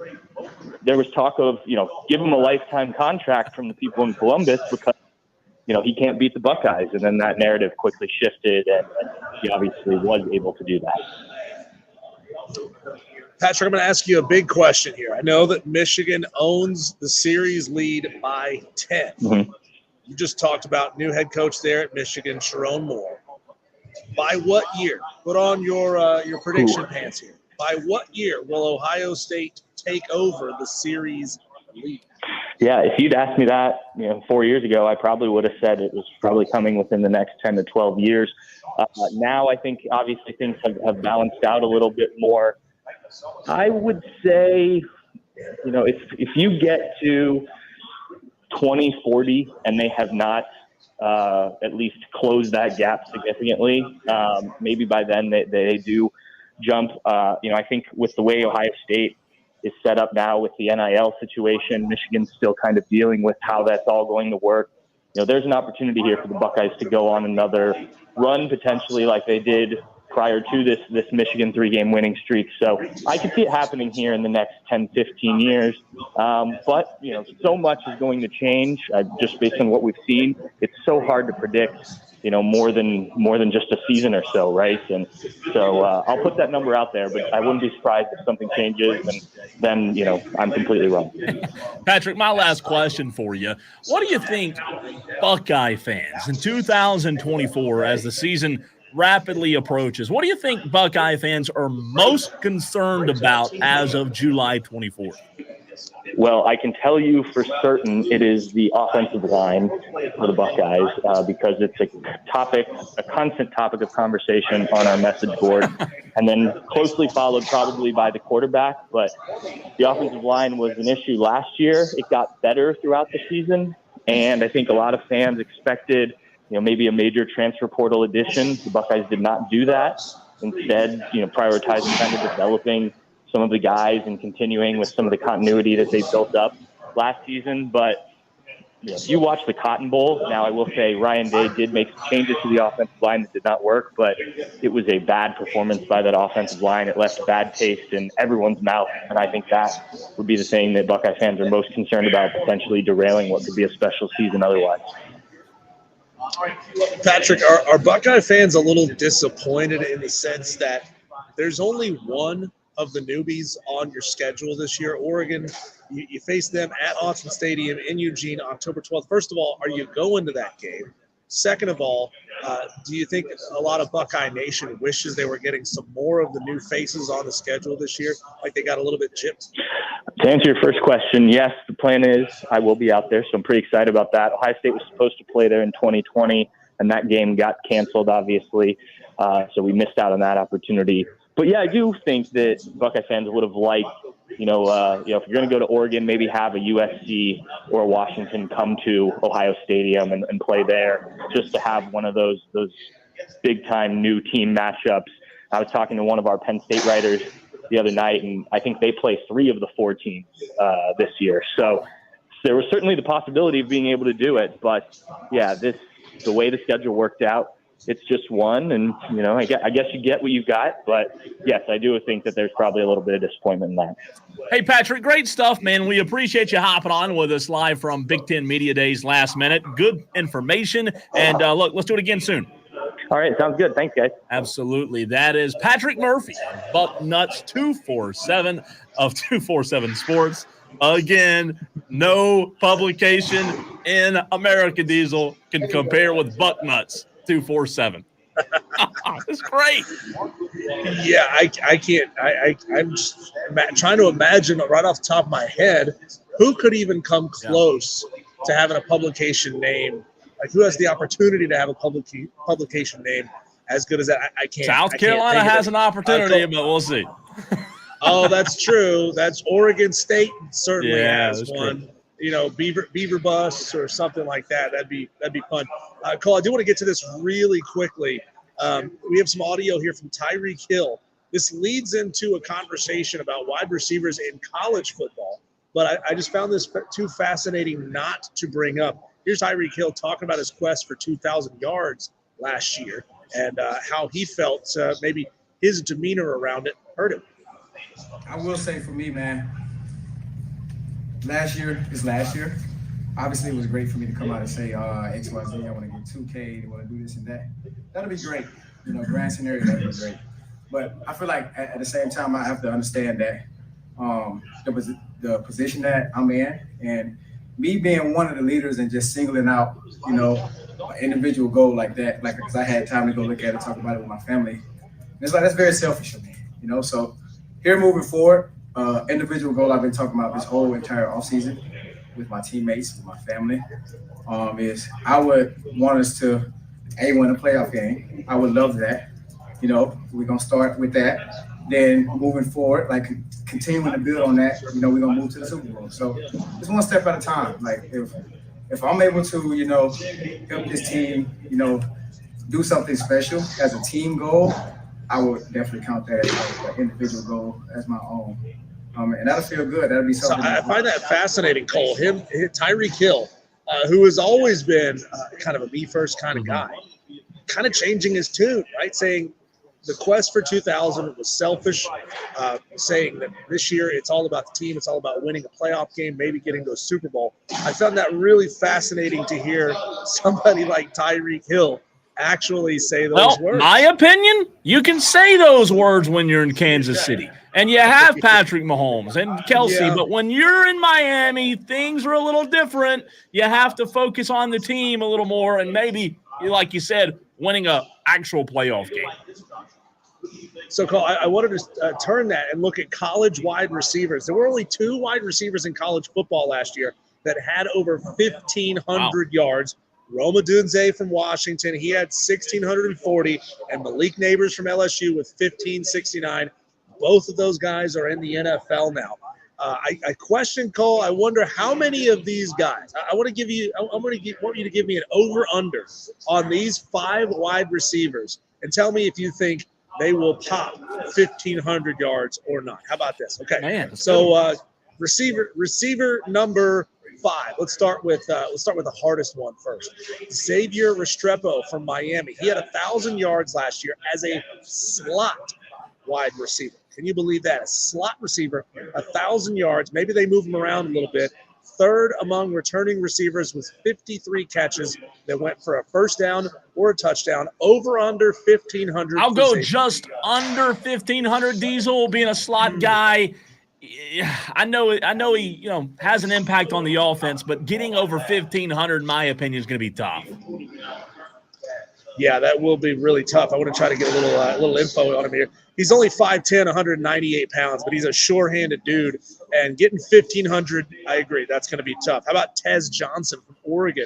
He had just a shade under 1,200 yards last year with Troy Franklin, who had 1,300 yards, who's now with the Denver Broncos. He very well could be wide receiver number 1 on that team this year.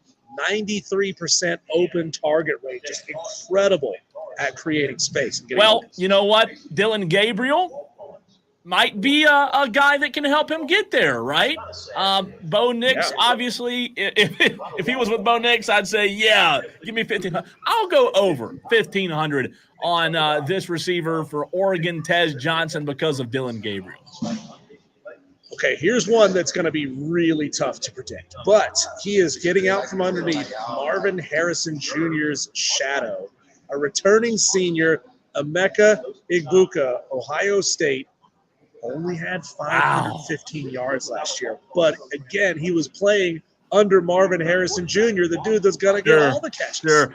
This is a good one. I'll go under on this one, Diesel, because, as you just heard, on that interview, they have offensive line question marks and they have quarterback question marks. Not good for a receiver, right? So I'll go under 1,500 for Amika. Is that Amika? Amika, yeah. This one I am going to butcher his first name. Apologies. This is the first time I've ever seen this guy's first name. Tetaroa. Tetaroa McMillan from Arizona. He was within 98 yards of hitting 1,500 last year. The dude is a tower. He's 6'5", 17 contested catches in 2023, second only to Rome Odunze, lowest drop rate among Power 5 receivers. Yeah, I'll go over there. I think he has a chance. 1,402 yards last year, just 98 yards away. How can you not go over, right?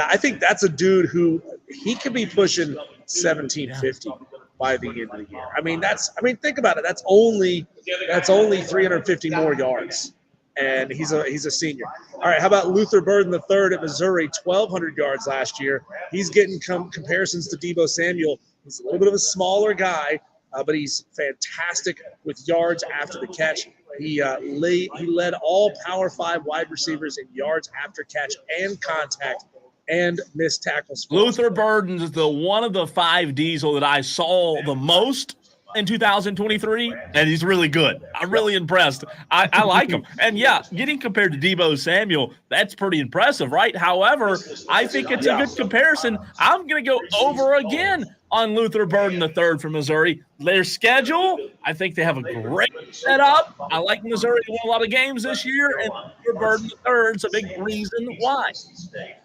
So 2 guys over 1,500 last year, 1 guy over 1,600. Do we see any of these guys pop 17? Okay. If I have to give you one, I'd either go Tetaroa or Luther Burden. On those, I'd go one of those. I don't know which one, but maybe Tetaroa at Arizona, Diesel. I mean, maybe it's a possibility. Yeah. I'm just going to look here and see how many guys have ever have ever reached 1,700 yards in a season. It's a much bigger, much longer list than I thought it was. 28 guys have hit 1,700. 10 guys have hit 1,800. 5 have hit 1,900, and only one has ever tallied over 2,000 yards. Does it say who that one is? Trevor Ensley from Nevada, 1999. Oh, Trevor. Never heard of him. Yeah, the first one, I'm looking down and seeing Trevor Ensley, Nevada. Troy Edwards, Louisiana Tech. Michael Crabtree, Texas Tech. Scrolling down, Devonta Smith at Alabama had 1,800 yards in 2020. Alex Van Dyke, Trent Taylor, Justin Blackman, when he was at Oklahoma State, was just a monster. Jamar Chase at LSU in 2019 had 1,780. A lot of these guys, you would think that they would have so much more name recognition because of just the incredible feat that they Devonta Smith, 1,800 yards at Alabama. I guess that's why. Yeah, where they actually play defense in the SEC. I guess that's why they gave him a Heisman Trophy. Maybe. Yeah, here's something that should be fascinating, and I assume they weren't playing a whole lot of defense in the Big 12 in the late 2000s because they still don't play defense in the Big 12. But how about this, man? Nevada, Louisiana Tech, Western Michigan, and Western Kentucky, all in the top 5. Hawaii receiver did it in 2010. That was Greg Salas with 1,889. But I'm noticing there's a lot of small schools, players from small schools with a ton of yards. So that tells me those receivers were just absolute tearing it up, playing in very weak conferences with weak defenses. I think you're right. By the way, before we run the break, Tolo out there did text in and say traffic is at a standstill on 380 southbound at ZF. Just seen a medevac helicopter take off. So if you're heading toward 385 southbound, maybe don't go that way. Today, for whatever reason, Diesel, July 24th, maybe have one of the worst days ever in Greenville, Spartanburg, traffic-wise. I mean, you said it earlier. Yeah. I didn't even get on 85 because you called me at like lunchtime and said, hey, I'm going to Charlotte. Don't get on 85. So I didn't get on it. Right. There was an accident on 85 just north of the Pelham Road exit where a tractor trailer was blocking all 3 lanes. And so 3 lanes for 10 miles were backed up. I mean, I'm sure there's people who are still sitting there, sure. And they were all having to get over and hit the median on the side of the road, not the median, but the shoulder on the side of the road to get around this guy. Once they got that tractor trailer cleared out of the way, obviously things were able to open back up. But just, man, that was brutal. It was from the Pelham Road exit all the way past the airport. 3 lanes, standstill, nobody moves. So, again, if you're heading that way, maybe avoid that area. Again, the texter said it was at a standstill at 385 southbound at ZF. Not sure what ZF means, but ZF Transmissions. ZF Transmissions. Thank you, Diesel. See, that's why Diesel's here. I wouldn't have known that. So there's your traffic report. I need to get that sponsored, I guess. Diesel, coming up next, you and I are going to get our pencils out. Not pens, pencils. And we're going to sharpen them very good. And we're going to pencil in our top 5 in the ACC for the 2024 season. The reason I said pencils and not pens is that week I come back before you leave. We'll do some official predictions that week, right? We're doing our Clemson, South Carolina predictions, but we'll pencil in where we just about think the ACC standings will fall and who will be on top in Diesel's opinion as well as mine. We'll do that next.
fan upstate. Diesel, you say the crowd has died down. Are you in the Hilton or are you at Bank of America Stadium in the fourth quarter? What do you mean Bank of America Stadium at halftime after Dave Tepper has embarrassed this team again? True. Yeah. It is died down. It is me and Phil Holmes. We are the only two still broadcasting live Holding it down, at Radio baby. Row. Now, this is going to be a very different story tomorrow, as Dabo Sweeney and Mac Brown are both expected to be here. Let's be real; they're all coming for Dabo. But Mac. the rock stars of the conference are going to be here tomorrow, and that's when this place is going to be absolutely slammed. I know Rob Brown is going to provide excellent coverage as he's going to be here live, sitting in this seat tomorrow morning at 6 a.m. And of course, we thank our sponsor Ingles for making it possible for us to be here. Unfortunately, we were supposed to have had a Melissa Level appearance today, but we did not, unfortunately, make that happen. So we're sad. And you and I are now without Melissa Level in our lives, face-to-face for another week. So we're just going to have to get back out to an Ingles market soon. Or hasn't Melissa found out I wasn't there and said, no, not going. No. What am I, chopped liver? Which I'm sure they sell at Ingles Market. They do. If you want it. Diesel, those pencils that we got out during the break, is this a little bit more challenging to you in 2024 with some newcomers? Because to me, trying to pencil in who's going to finish where in the ACC and who's going to win it all does seem a bit more difficult this year. It absolutely does, and I will be back to answer that question because there's a guest that I need to go grab. The guest, and now us, our Tolos, including me, have no idea who the guest is. Is Diesel going to bring back the biggest guest ever, or is it going to be like the janitor that's cleaning up in the lobby? So Diesel has went to grab a guest. We may have a guest right now. So we'll see. We'll see. Hopefully Diesel comes in clutch. Maybe it's the janitor. Maybe it's the ACC commissioner. Or, I don't know, maybe somewhere in between.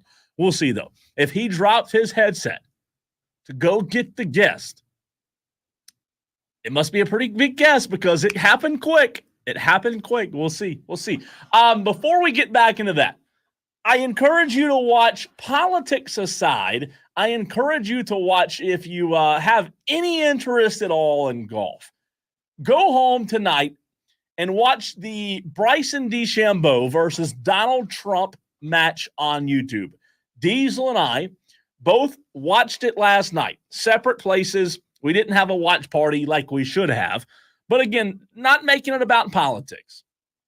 The Bryson DeChambeau versus Donald Trump golf video that Bryson did on his YouTube channel. For someone like me, who is not a golf guy at all, but loves watching golf, I'll tell you this.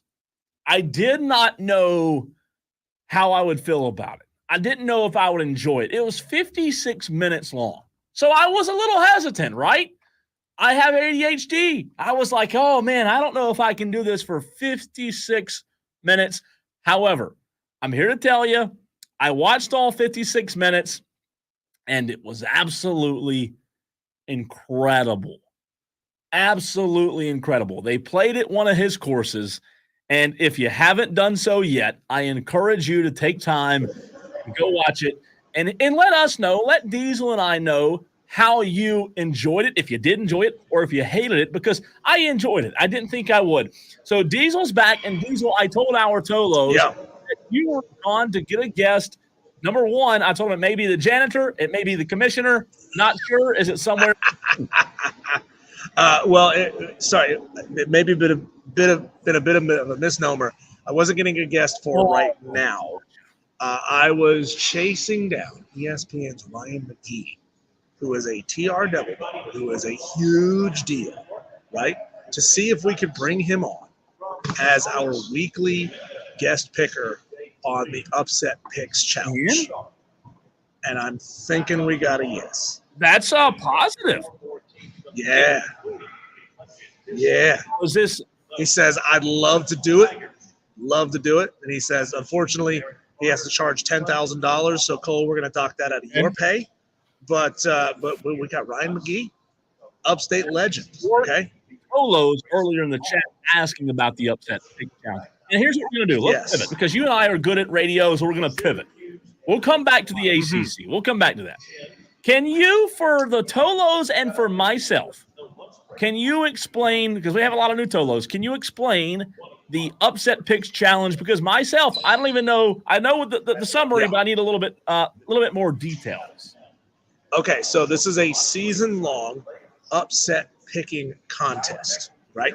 So basically, any Tolo can pick an outright upset from a betting underdog that week.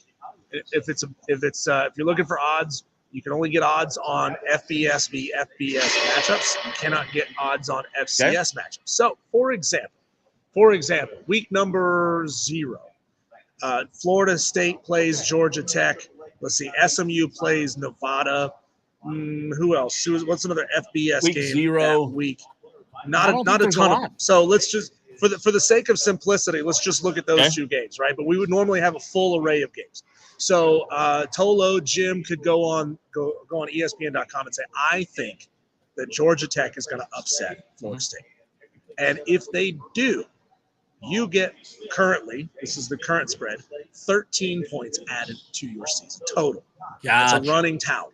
Now that's maybe a little bit of a long shot. If you feel like there's a 28-point spread and you think, ooh, man, that's going to be tough to do, I'm going to pick the 4-point spread. Okay, then if you feel better about picking that spread, go for it. And it's a running tally. So if you pick a 13-point spread in this game and somebody else picks a 4-point spread, guess what? You're up 13-4. And then it behooves you to keep coming back week after week after week to pick, because if you fail to make a pick, you lose 2 points. Wow. If you get a pick wrong, yes, it's very penal. Very penal. A word that Lonzo won't say on the intern radio. keeping up with Even all though this? we will. We'll be keeping up with all this. Actually, Dan B, Tolo listener Dan B is going to be helping out with this again this year. And you lose 1 point if you get a selection wrong. So if I pick this game correctly and I pick Georgia Tech, I get 13 points in week 1. Great. And then I pick an upset the next week and it doesn't happen, I now have 12 points. One gone. And then 1 gone if you get something wrong, 2 gone if you fail to make a pick. When you say win, does Georgia Tech have to cover the point spread or outright win the game? They have to outright win the game. It's a hard contest. Oh, it really is, but it's a lot of fun, man. That and is tough. I'm telling you, well over 100 Tolos will play this game. That is very challenging, and I like it because let's take it like 13 points with Georgia Tech and Florida State. If you said just to cover, that could happen. Sure. But to win the game, so you've got to pick. Okay, I'm glad you explained it to me because now I'm on track with you. I've got to pick an upset, not only to cover, but they got to win the game and upset the other team. Correct. Wow, that is tough. So yeah. Doesn't matter if Florida State covers the 13. All that matters is Georgia Tech won the game. So you would definitely want to pick the games with the lower point spreads, right? One would think so. There's an element of strategy involved there, right? So like SMU Nevada is a 24.5 point spread. If you pick that though, if you picked it and you got it right, you're set up big time. You're sitting real pretty. But then again, those 24.5 point upsets, those are very rare. Wow. So you may land that one, and then you might not get another one right for a long time. And then think about that. If you get the first one right and you get the rest of them wrong for the rest of the season, you would have 12. Now, can you and I play along with the Tolos, or is it okay? Yes, good. we can. Yeah, we're expected to play along. Last year, Josh Pate from the Late Kick Show, he was involved. I know that we used to keep track of the picks on College Game Day, and we would unofficially put them in the contest by by using their Super Dog picks. And so you get to kind of play along with national media members at the same time. Do I need to go to Walmart? And I'm just thinking out loud here. Do I need to go to Walmart and get like 7 or 8 poster boards and just plaque them all over the walls here? Or do we have an official Excel spreadsheet? I mean, how are we doing this? We haven't done it yet. We haven't built one yet, but absolutely an Excel spreadsheet that UI and Dan B can all be a part of is certainly a way for us to be able to keep track of like it. this. I like it. I mean, that is fun. Oh man, that is. So here's a crazy one, Cole. This might be one of the first times I've ever seen a betting spread on an FBS FCS matchup. But that week 1 matchup between North Dakota State and Colorado has a spread on it. Colorado only 8.5-point favorites on it. So you can take an FBS versus FBS. You can take that game. Yeah, and so what we'll do is we'll lock in, we'll basically screenshot via ESPN.com the spreads as of showtime on Wednesday. That's when we'll do the contest. Showtime on Wednesday. 4 o'clock is when we're going to open up submissions for this contest. So as of 3 p.m., we're going to lock those in. So somebody can't say, well, I went to Bovada and they were given these odds. No, it's the official ESPN.com odds. Those are the only numbers that we're going to count. And sometimes people just, they get it wrong or they look at a spread before it gets adjusted. So if by 4 o'clock that North Dakota State Colorado game was bet down to a 6.5-point spread, well, that's what the points you're going to get. I like it.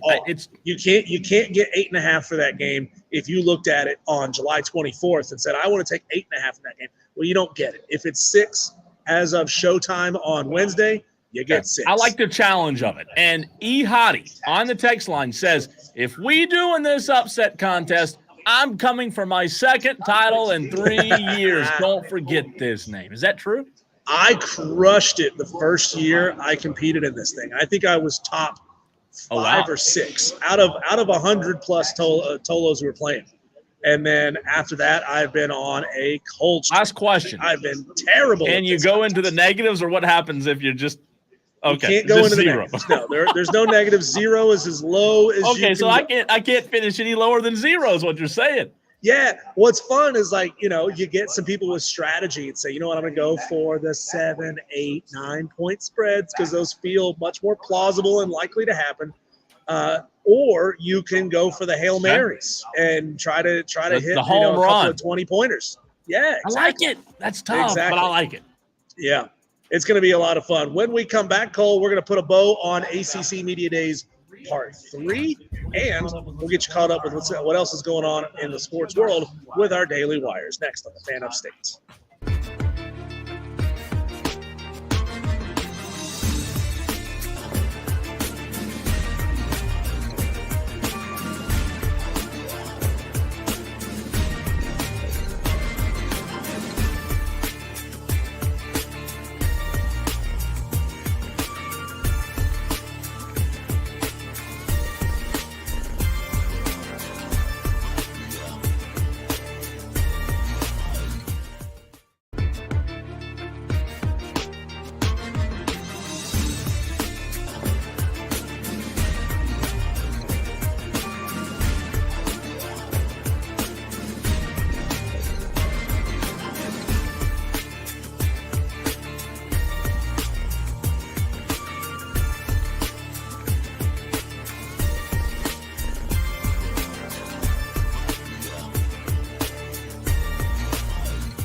sitting inside the very quiet lobby here at ACC Media Days. It is now literally just Phil Kornblut and I on Radio Row.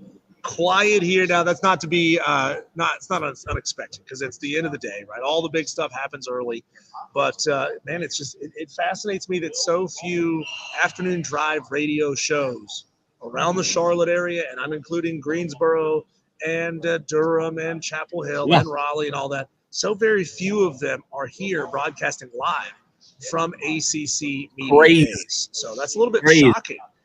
But tomorrow is going to be wild. Mac Brown will be here. Dabo Sweeney will be here. That's when a lot of the big dogs show up, is on the fourth and final day of ACC Media Days. Cole, it's time for us to take a whip around the sports world. It's called Our Daily Wires. It's getting better every time. I love it. The NBA has signed an 11-year media rights deal with Disney, NBC, and Amazon Prime after saying it was not accepting Warner Brothers Discovery's $1.8 billion per year offer to continue its longtime relationship. Imagine saying no, Cole, to $1.8 billion. I never would. Nah, I'm good. The Atlanta Braves got rained out yesterday, so at least they didn't play. So at least they didn't lose. So look at the positive. Atlanta Braves fans rejoice in that. Yeah. The Reds and the Braves played at 2 today. When they lost, they are about 45 minutes into. Got rained out again. Got rained out. So, hey, they can only lose once today. How about that? Michael Gallup announced that he is retiring from the NFL after 6 seasons with the Dallas Cowboys. I can't think of another name that's quite as good for a Dallas Cowboy. 100%. Michael Gallup. Except he was not that good. Imagine if you played for the Pittsburgh Steelers and your name was like Matthew Meth. Yeah, that would work. That'd be awesome. Sammy Steele working for the Steelers. Yeah. Let's see. Tiger Woods' son Charlie missed the cut at the U.S. Junior Amateur. You said that things got a little heated, I mean, it was like, I don't want to say throwing clubs, but Diesel, you know how when you complete a swing, you can just let it go, and it just kind of like a bat flip? Oh, I've done that once or twice. Hey, well, guess what? So is Charlie Woods now. So you're not alone. Yeah, I'm not silly. Like, I know I don't have Tiger Woods as my dad, so if I, throw my club into the woods, I have to go get it, or I just don't do it because, I can't afford another one.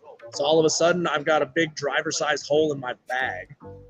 Charlie Woods not dealing with the same set of circumstances. Kyle Shanahan revealed that Bill Belichick declined an offer to join the 49ers as the defensive coordinator. He said, I reached out to him, said, hey, Bill, are you interested? And he politely turned him down. Unbelievable. Staying with the 49ers, Trent Williams, their tackle, is holding out from training camp. Meanwhile, wide receiver Brandon Ayuk is holding in. So he's at the facility. He's just not participating in training camp. Holding in. I like it. Yeah. Canadian women's soccer analyst Joseph Lombardi is being removed from the team and sent home after allegedly flying a drone over New Zealand's practice ahead of their Thursday Group A match. The head coach, Bev Priestman, also removed herself from coaching that individual match, but did not go home back to Canada. She is staying in Paris. And then finally, the very first Olympic soccer match between Argentina and Morocco. A fan made their way onto the field, so a massive security breach before the event even got started.